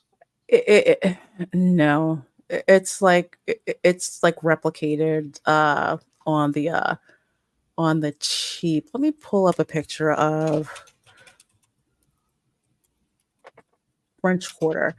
Even if you've been to the French Quarter Hotel or resort over at Walt Disney World, you will take one look and you're just like, there's no way it frippin' looks like this. This is what the French Quarter looks like. Go over here. This is the type of wrought iron that I'm talking about with the architecture when it comes to New Orleans. This is what New Orleans is famous for. And you're not really, you're not seeing it. Like these types of facades. And again, that wrought iron work, that is something that is typical of it. Yeah, it's not even close to the old. Exactly. No, and the color scheme is all wrong too. The muted colors that they have there on Tiana's Bayou, and I get they're supposed to come from frogs, so they use the yellow and green. But New Orleans has these bright colors, like you can see here: the peach, the pink, the blue, very bright, different, and it's nothing like that. No. See, that's what I noticed. The green in the ride, but these colors don't have that green. It's more muted, like you said. It just, you could tell the difference pretty easily from the pictures. Yeah, it's not people who I know, when I show them pictures of New Orleans, are like, that looks like San Juan, Puerto Rico. What? Maybe, and I could be wrong, but maybe the Imagineers got on the wrong flight Mm. and they looked around. Wow, there's a lot of people speaking Spanish here in New Orleans. Didn't realize that, but that's okay. Let's study this, and we'll put this together. Oh, the Cuban music, and the Cuban architecture. Like, Oh, this wow. is what I remember. Mm-hmm. Going down Dumaine Street, going when you're in the old quarter of Ucara. I know. My French is horrible. That's Louisiana French. You see all these bright colored buildings. These are the bright colored buildings endemic of the Spanish time period, with the Spanish colonization, when they took over New Orleans from the French secretly, which is why when the Acadians got to New Orleans or Louisiana, they thought it was French. Surprise, surprise! It's now Spanish. They're like, yeah, okay, no problem, no problem. We're already here. There's all of these buildings with character that you walk by, different colors, the wrought iron. The wrought iron is there because the Spanish instituted a better building code, because all the wood buildings that the French had there burned up in a fire. So said, no wood anymore. We're using wrought iron instead. That's why you see these beautiful trellises here. All of that. And you couldn't put this in the attraction. You couldn't put this in the attraction. I think there was Imagine. a building. I think there was a restaurant too at downtown Disney in California that they did the same thing to. That it was actually already designed like this, and then they just recently dumbed it down. Was it Brennan's Jazz Kitchen? It might be. I saw somebody else talking about that the other day. It's been a few weeks, so I don't remember exactly, but I believe they changed it. Yeah, I think that's exactly what it is, because I want to say Bash had showed it to me, and I said that looks nothing like the Brennan, because the Brennan's in New Orleans looks like it's a building like this, and the Brennan's Jazz Kitchen that's at downtown Disney out in Anaheim looks like a Hilton, looks like a Starbucks. It looks so freaking bad. I mean, Disney is turning everything into their newest Marriott or Hilton now. So, oh, Christian Joe says, "Yup, it was a Jazz Kitchen." Yeah, and I have been to the original Brennan's. You can't go to New Orleans and not go to Brennan's. They will serve you wine with breakfast. Come on now. I found that out. I'm like, excuse me, what? They're like, oh, would you like wine with breakfast? I said, yes, ma'am, I sure would. So I had that. You had Bananas Foster. It's one of the oldest restaurants in New Orleans, or Brennan's, and that's why you go. And it's just freaking gorgeous. And I just, wow. We could have gotten this, but what did we get instead? We got this. They're not even almost there. They're way off. Way freaking off. But the Lewis animatronic looks good. I do. I like the Lewis animatronic. I like the Mama Odie animatronic. Those animatronics look great. Especially Mama Odie's animatronic looks extremely good. But that's about it. It's, you got the I don't know why they call them animatronics, but the critters only go in one direction, either up or down or side to side. That's it. That's all they do. And daggone it. Oh, bad me. But here we go at the end. We go by here, and then you're on your way out, and there's Mama Odie with the beignets. And there's Juju trying to get that beignets. And I think this is the scene, and I think This is the scene where they're supposed to pump in the smell of beignets. Well, I do. Hopefully, they at least have smells. That's one of my favorite part of Remy's. When I go on Remy's, is the smell of the bread baking when you get into the kitchen. That's nice. That's true. Yeah, I do like the smell of Vision. Some of it's so good. Like the aerial ride. I like the aerial ride better.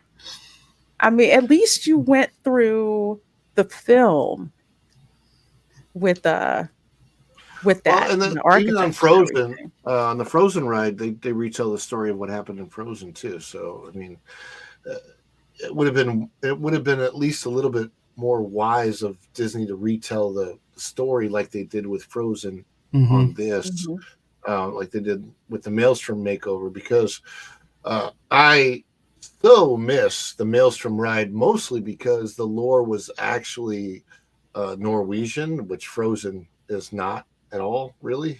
Right. But Yeah. in Epcot, Maelstrom makes a lot more sense than the Frozen ride. There's a lot of these rides where, again, like Mickey and Minnie's, I'm like, you had space to build Mickey and Minnie's somewhere else on the Hollywood Studios property. For example, where Star Wars Launch Bay is now is a perfect place for Mickey and Minnie's, and then kept the Great Movie Ride, and you could have improved it. You have, I could not believe that Disney, instead of plussing up the Great Movie Ride, when they bought all the Fox IP. I mean, you had a huge library now. Yeah. And you could have made it the Great Disney Movie Ride or just the Great Movie Ride with a whole different IP. You know, yeah, the Wizard of Oz scene, that's the one I would have missed, but I'm sure there's something else they could have replaced it with that would have been fine for the Great Movie Ride.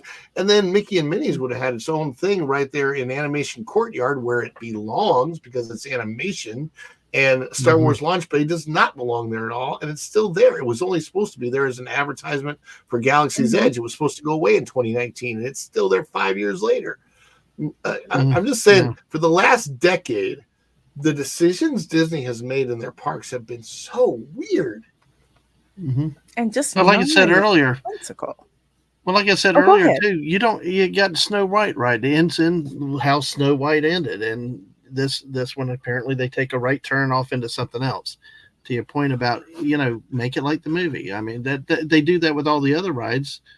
That's what you would expect to be, but I mean they've neutered it from a roller coaster now. They've fundamentally changed the ride itself from a roller coaster. You could go through Splash Mountain happy, just tune everything out. You go for the ride and the roll and getting wet, and they just made it like a little rougher, small world maybe. I mean, you go for the experience, and this is why Disney parks used to have that Disney difference. You go and you would literally have an entire experience in these attractions. It wasn't always about what you saw, what you hear, what you smell, recreating those experiences from those films. Or if you've never seen those films, you're so dialed into the experience, you want to see the films. Case in point, okay, Flight of Passage. That is worth waiting 3 hours in line to check out. I had never watched the Avatar movies. I had zero interest in watching the Avatar movies whatsoever. Okay.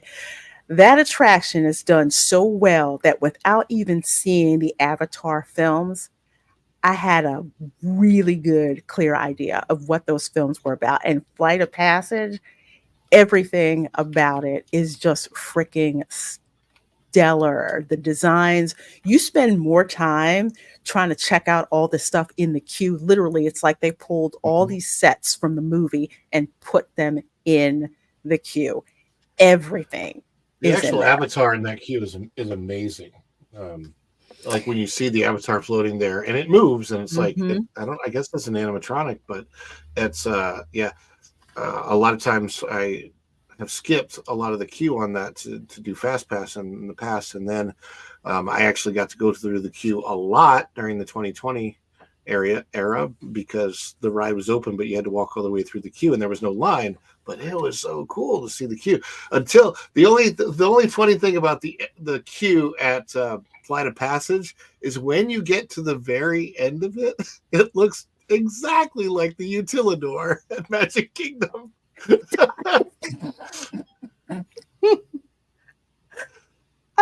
like, literally. Oh, sorry. Go ahead. Yeah, it does. Yeah. No, I think they're giving guests who have never been in a Utilidor a sneak peek of what it's like to look in a Utilidor. The difference being, if you've ever been a cast member and been in the Utilidor, you know how bad the Utilidors smell. I always used to say, so they pump the good smells into the park, and then they pump the smell from the park guests into the Utilidor. So that's what I mean. When I was walking down there in the Utilidors, I mean, there are some bad places in the Utilidor. I mean, look at this. I mean, when you see this in the queue for Flight of Passage, literally, The picture doesn't do it justice, really.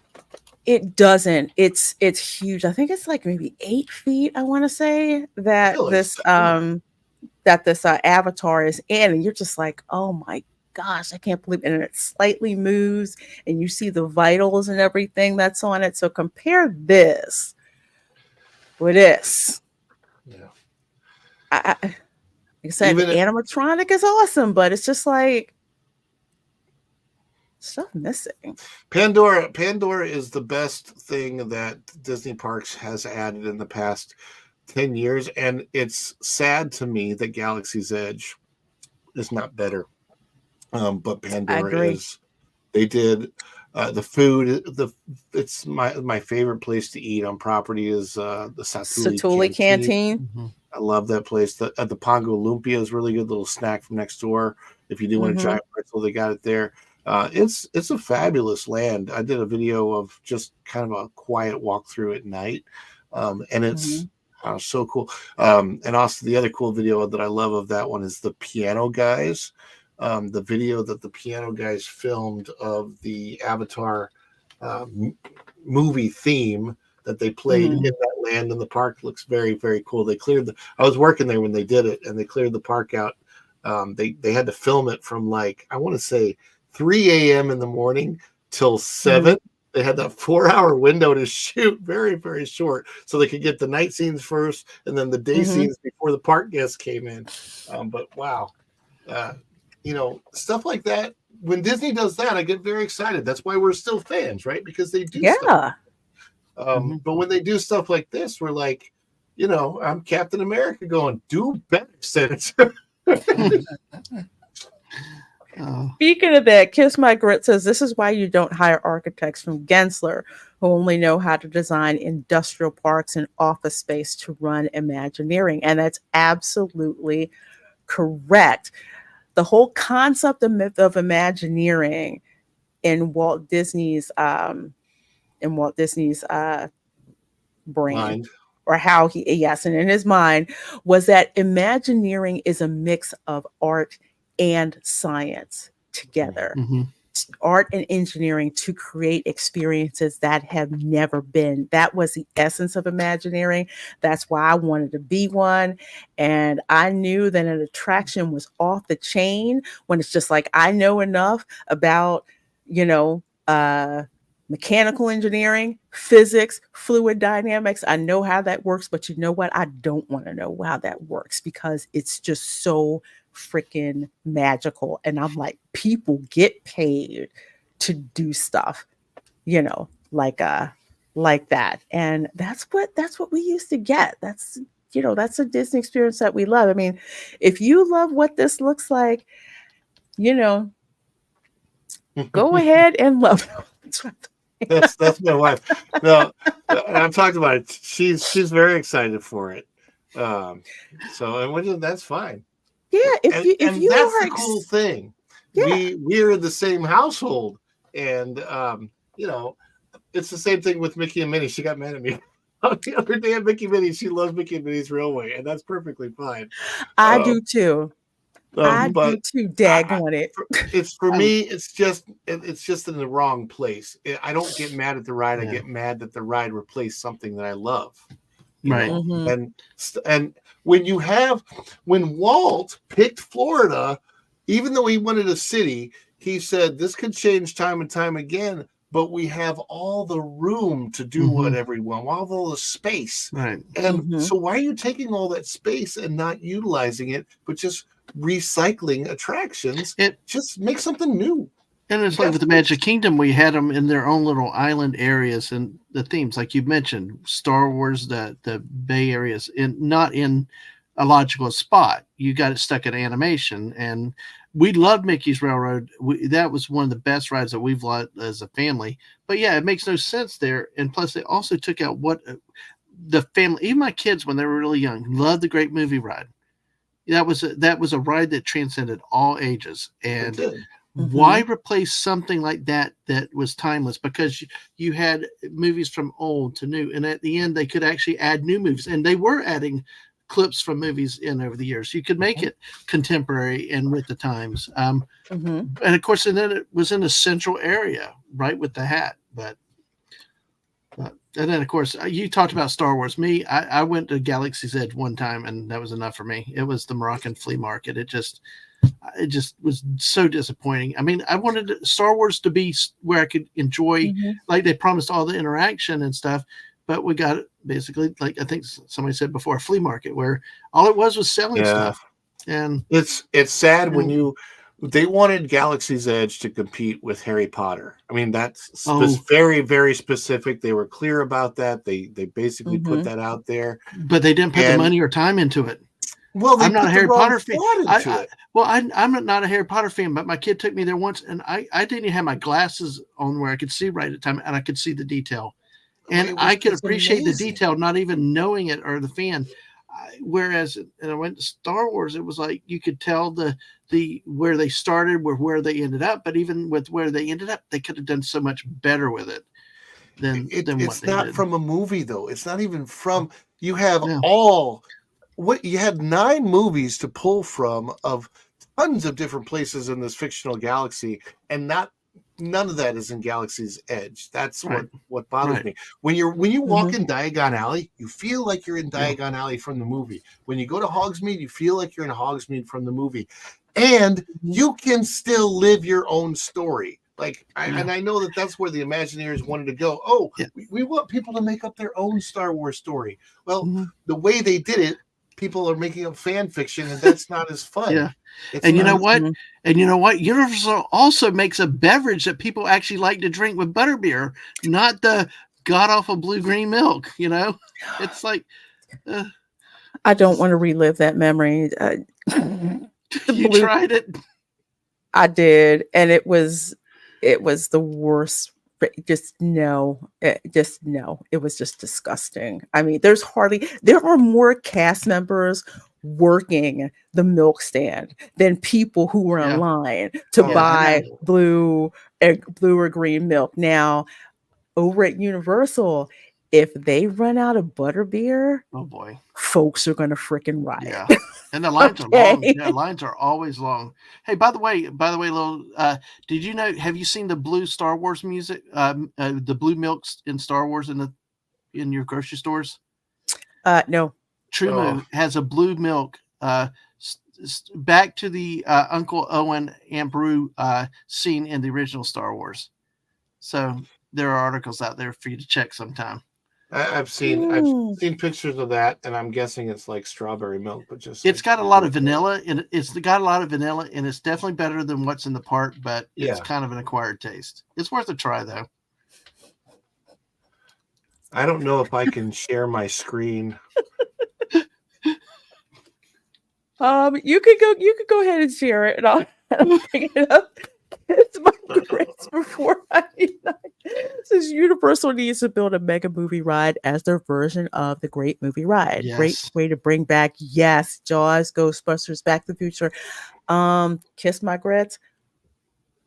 We'll have to wait to see what happens with Epic Universe, because who knows what they may be doing. Picture, okay, that's me getting off Splash Mountain soaked from head to toe, wearing jeans. Don't wear jeans and get on a water ride. No. No, I'm going to grant you this is the one in Disneyland. That was 2012. But I mean, it was like having a bucket of water dumped over my head. And I am just completely soaked there from absolute head to toe. We had a blast. That was a super, super fun day out at Disneyland with some friends of mine. But wow, it's just, and it's what people want when you go on a splash mountain. So, you know, I guess if people are getting what they want when they go off of this, they're getting a bowl of broccoli. You know what? If they're going to do it broccoli, they need to, instead of the brown water, they need to make it like yellow, like a golden, like a butter. Yeah, like cheese. If it's or butter, cheese or butter, you know, we got to have something with our broccoli that makes it taste good. Oh golly. It's like, come on, folks, work with us here. Give us something we can work with. So I'm trying to actually bring up this picture so you guys can see, because we're talking about broccoli hill. Okay, yeah. See, I took this picture on was it Friday? Yeah, Friday. This is what it looks like during the day. Wow. I mean, does this again, make you want to? It evokes to me Fraggle Rock, the trash heap. It looks like the trash heap from Fraggle Rock. Maybe because I liked that show too much when I was a kid. Cast your cares away, pop, pop, worries for another day. I just wish we could have gotten the concept art where you had Mama Odie's tree and the boat in the tree and the big, huge cypress trees, and you didn't see a big mountain. It just looked like you were in a bayou, and the focal point was Mama Odie's tree and the boat in the tree. But you know, this is what happens when marketing writes a check that engineering didn't say they could cash, and turns out that boat in the tree, we can't do that now. And now, how does it look walking up to it? Because you remember how it kind of blended in, like somebody said, it kind of blended into the railroad to the Thunder Mountain. I mean, how does it appeal to you when you walk up to it now compared to what it used to? It sticks out like a sore thumb. I mean, because they shoehorned it in there. Like when you're walking down, when you're in Frontierland, okay, and you're walking down Frontierland, you know, from Liberty Square, you feel like you're in the Old West, right? There's Pecos Bills that's to the left, you know, there's hitching posts, you know, to the right and all of that.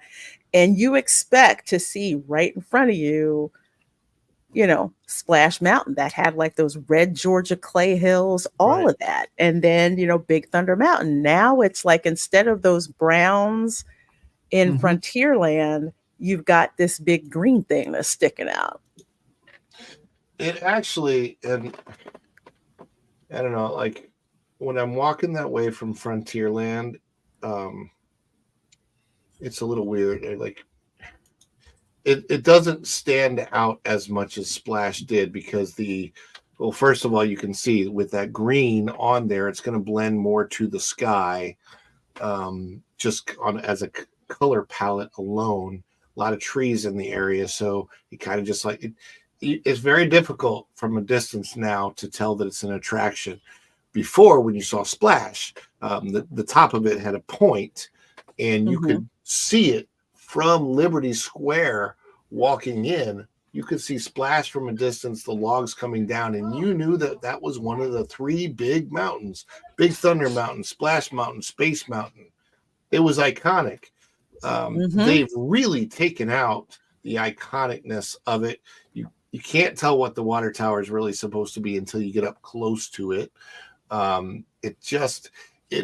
It blends more into the background than Splash did, where Splash stood out and like was a focal point that drew you in. This does not draw people in just visually and I'm speaking from the point of view of, as an artist. You know, I've spent many years as a professional artist and learning what draws people in, learning what catches the eye.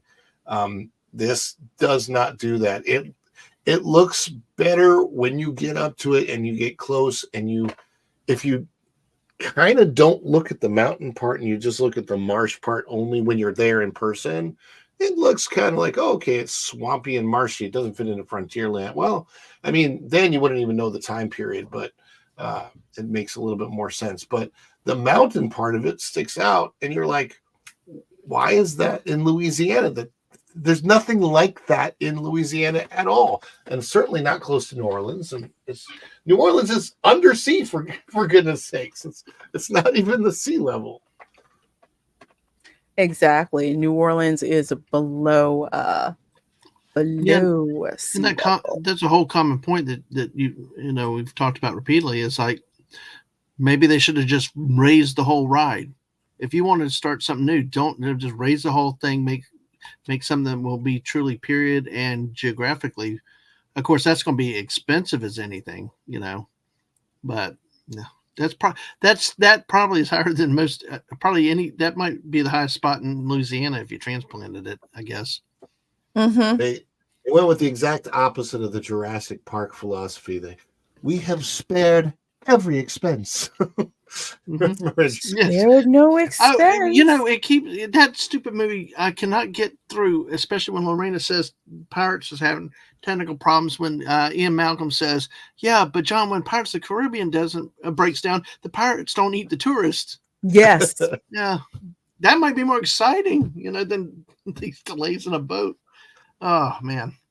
Yes, the French Quarter was built on the high ground. It's like, leave it to the French to build a city, let's see, bounded by a river on one side and a lake on the other, and it's crazy. Just like it's crazy. You guys went and built a city there.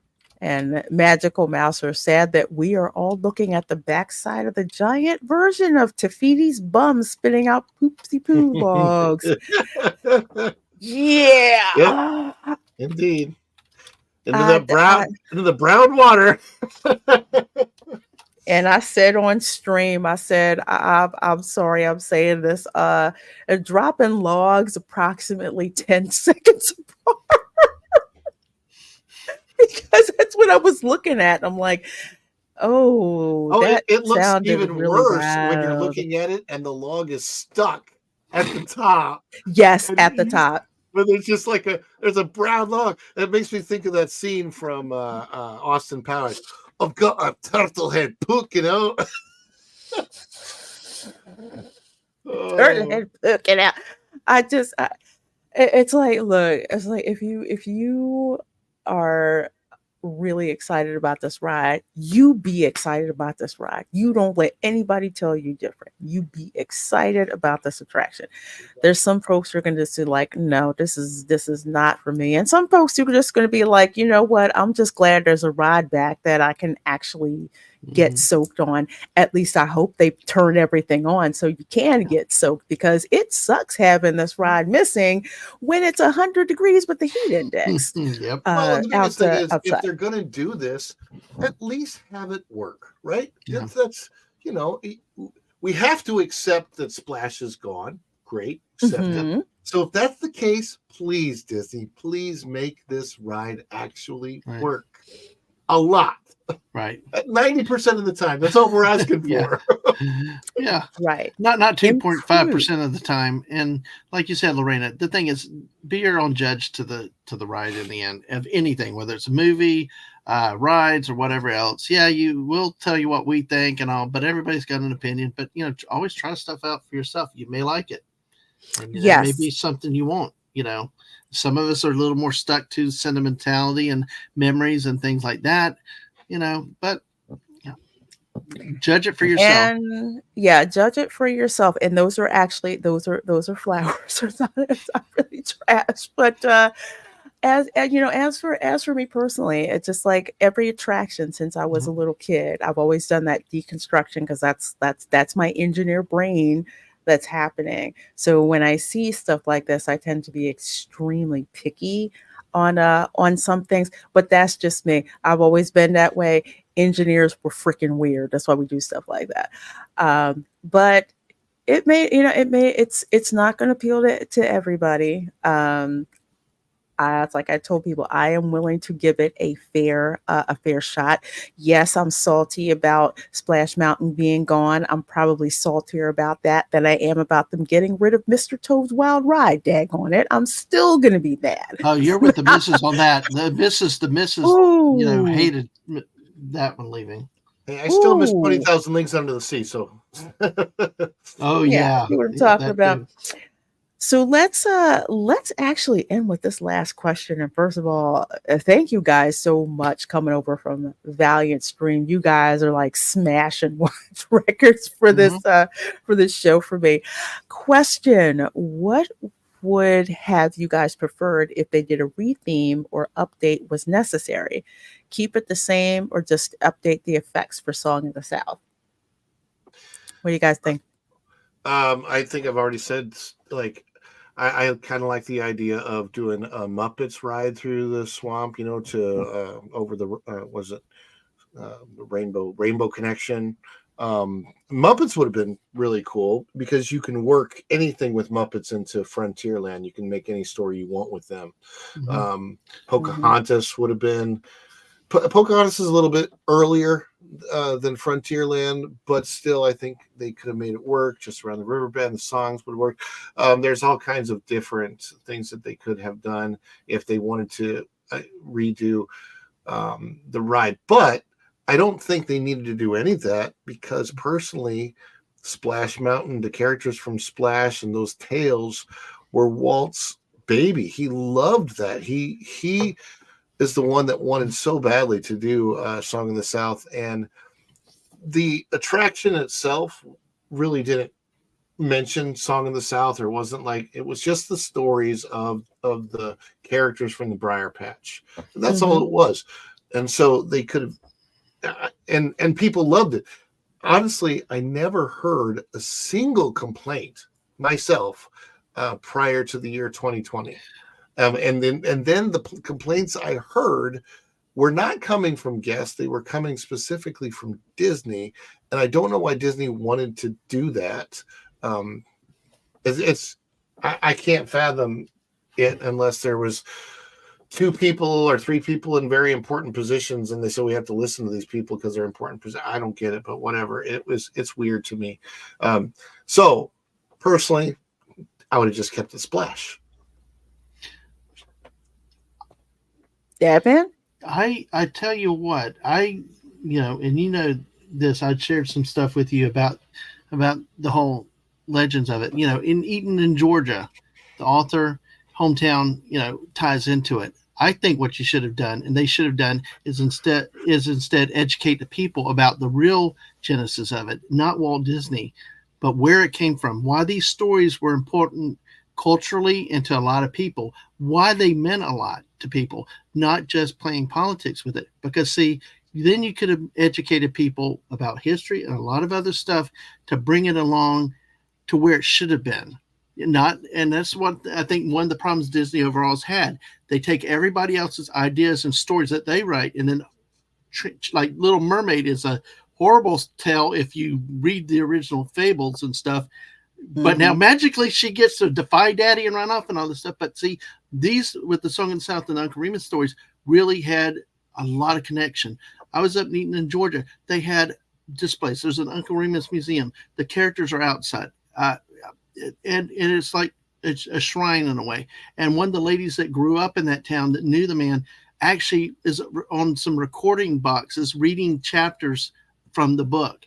I think that that's what they should have done, is in tickets from a simply entertainment ride to educate people about the meaning of the stories, why they were important. And they could have left a legacy. They could have saluted a legacy and educated a lot of people that need to slow down and think and read a little bit before they just start running off at the mouth with things. So, that's what I think. Well, as for me, okay, so I show this all the time.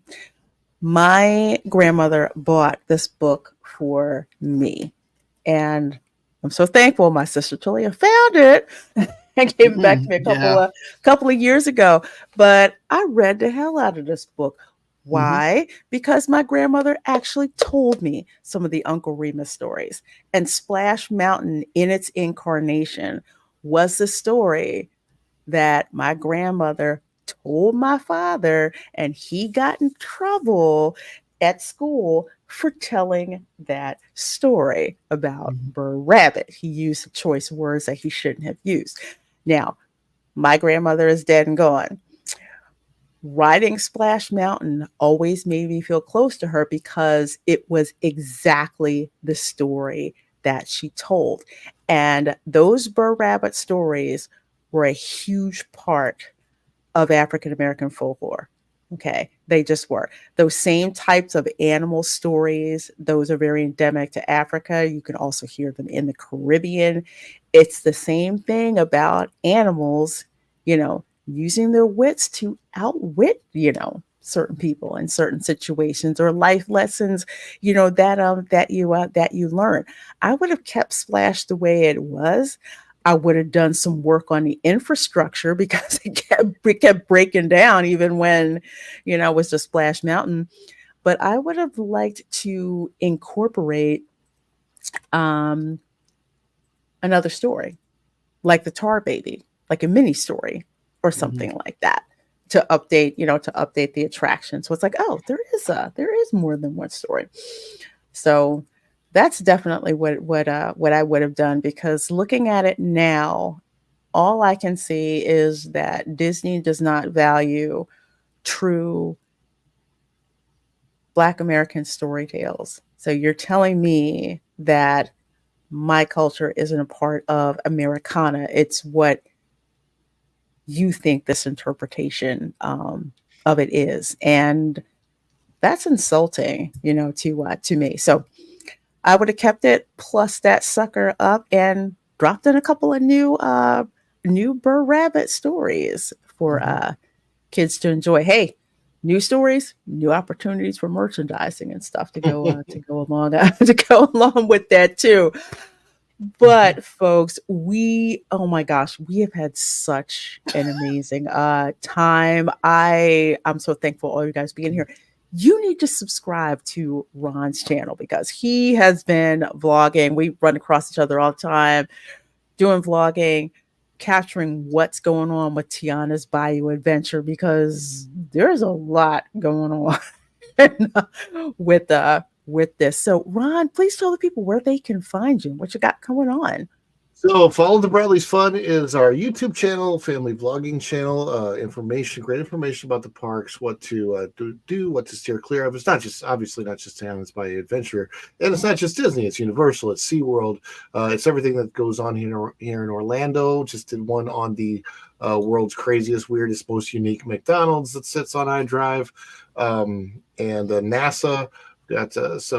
And of course, I'm keeping up with everything Tiana's Bayou Adventure as it goes along. Lorena and I are probably going to get to ride together very soon, so I'm excited about that coming up. And just follow along. Sometimes I do live streams, not as much anymore from the parks. I'll probably do those like this, the studio shows at home, and we'll keep doing at least 2 to 3 vlogs every single week, and a lot of funny shorts on the channel where most of my shorts are just me responding to other videos that I see on YouTube, but all that kind of stuff. It's a fun channel. Follow the Bradley's Fun. Yes. And let me drop the link in the chat so folks, you can go over there and subscribe to Ron. He's got some great stuff going on his channel. Dad Man, what you got going on? Let people know about where they can find you. Well, you see it, Dadman Walking 55 on Twitch and YouTube. Add that name with the G also in there. On Twitter, Dadman Walking 55. A lot of random stuff this day and age. Wednesdays and Fridays, though, at 10 o'clock p.m. we have our Late Night with Dadman and Friends, which usually go off the track. No scripts. Every show is different. Nothing is ever the same. Tuesday night, we'll be talking sports at 9 p.m. in the world of sports. We United Football League and other things. But also on Saturday, next Saturday, well, we got to teach yourself. It's my birthday, so Saturday is going to be a full day of random streams when I feel like, if I feel like, whatever. It won't be 24 hours like I've done twice, but we'll just start Friday night with our with our squirrel stream at 10 p.m. We say we jump tree to tree, nut to nut, because we're all over the place sometimes. Sometimes we'll cover 20 topics in about 4 hours. Like this, she's nearing 3 hours, and this is like old home to me, of these 3-hour streams. So it's like, but that's where I am at. And as long as Lorena has me, I will be here with her. And I always thank you, and always want to say thank you for Lorena for inviting me on. Always appreciate it. But yeah, Dadman Walking 55, folks. Please like, subscribe, check out our channel. We got all kinds of stuff, from driving videos, tours, battlefields, a cornucopia of all kinds of different things. And my wife, Mrs. Dadman Walking 55, also a lot of positivity and a lot of cool stuff she's doing too. Thank you, Lorena. Yes, well, you are absolutely welcome. Love having you on the channel, my dear. Make sure you go and subscribe to Dadman Walking 55. I just dropped the link there in the chat. As for myself, wow, this went over way longer than I expected, and Dadman called it. We were not going to get done in an hour and a half. Well, you know what I told you before we even started? I said, I'm here as long as you want me to. And it's like, even I didn't think you'd go beyond 90 minutes. I was like, wow. Hey, that's true. It's that's some of the true, best streams when you end up just randomly going and having fun like this. And we didn't even get to the hardcore Florida stuff, I don't think, did we? No, we really didn't. And I had a story about Python season kicking off, but I guess we'll catch up with that next week. Yeah. As for me, tomorrow, Manic Monday, so I will be streaming live from the Magic Kingdom. Yes, we are going to go see what's going on with Tiana's Bayou adventure in the evening. So we may actually catch some more testing that's going on. We are going to watch the fireworks, but we are not going to be watching the fireworks in the Magic Kingdom. We are going to be watching the fireworks from one of my favorite places among the Magic Kingdom resorts. It's going to be a surprise when I tell you, but it is an amazing alternative place to watch the fireworks without being in the sea of humanity in the parks to watch them. So that's what's going on Monday. And of course, on Wednesday, 5 p.m. Eastern, we have got the Spice Lounge show. We talking about the Acolyte. Okay. There's just nothing to it. We're talking about the Acolyte. And for those of you who are channel members, especially brand spanking new channel members, we're going to be roasting the Acolyte during a special webinar offline. Just look for the post in the community tab. The only thing that you need is just to click that link, bring your best barbs and probably your favorite snack, because I need for y'all to help me get through the Acolyte. Lorena, I was trying to not watch it, but you made Ahsoka so fun in the member stream like that. Now I'm going to have to watch it just because it was such a blast with Ahsoka. This is going to... Yeah. Think of like Mystery Science Theater 3000. That's how I'm going to be watching. Ahsoka. So. I think you really tried to watch Ahsoka properly. I think I remember you went into it with the right, you're going to watch it fairly. We were going to do, then all of a sudden the first episode, it just spiraled out into an MST3K episode because it just naturally was so bad. Oh. It was so bad. And I'm not hearing good things about the Acolyte. Lord have mercy. Thank goodness for House of the Dragon. That's all I'm going to say. Well, Fannie Willis, I have to, because where are you going to get crazy clips from me? Especially the one with Ahsoka spinning around in space and me saying this is freaking ridiculous. Oh yeah. And folks, I tell you, she made Ahsoka so fun. If you love these Sunday night streams and stuff like this, you have to watch Lorena at one of these watch party things. It's even better. Yeah, Yeah. because we watch it and you guys give feedback about the episode, and then I clip that sucker and I upload it to YouTube. And so people can see all of you folks reviewing this series, and the best clips I drop on the Twitter so people can get a great laugh. Well, I'm so glad that you enjoyed it, Tina. Thank you so much for being here. Remember, folks, please do subscribe to everyone on this channel. I want to thank all of you, all my new viewers dropping in. You guys with your super chats, your likes, your retweets. Thank you so very much for supporting my channel. You all take care. Thank you, Valiant Renegade, for the raid, and I will see you next time. Bye.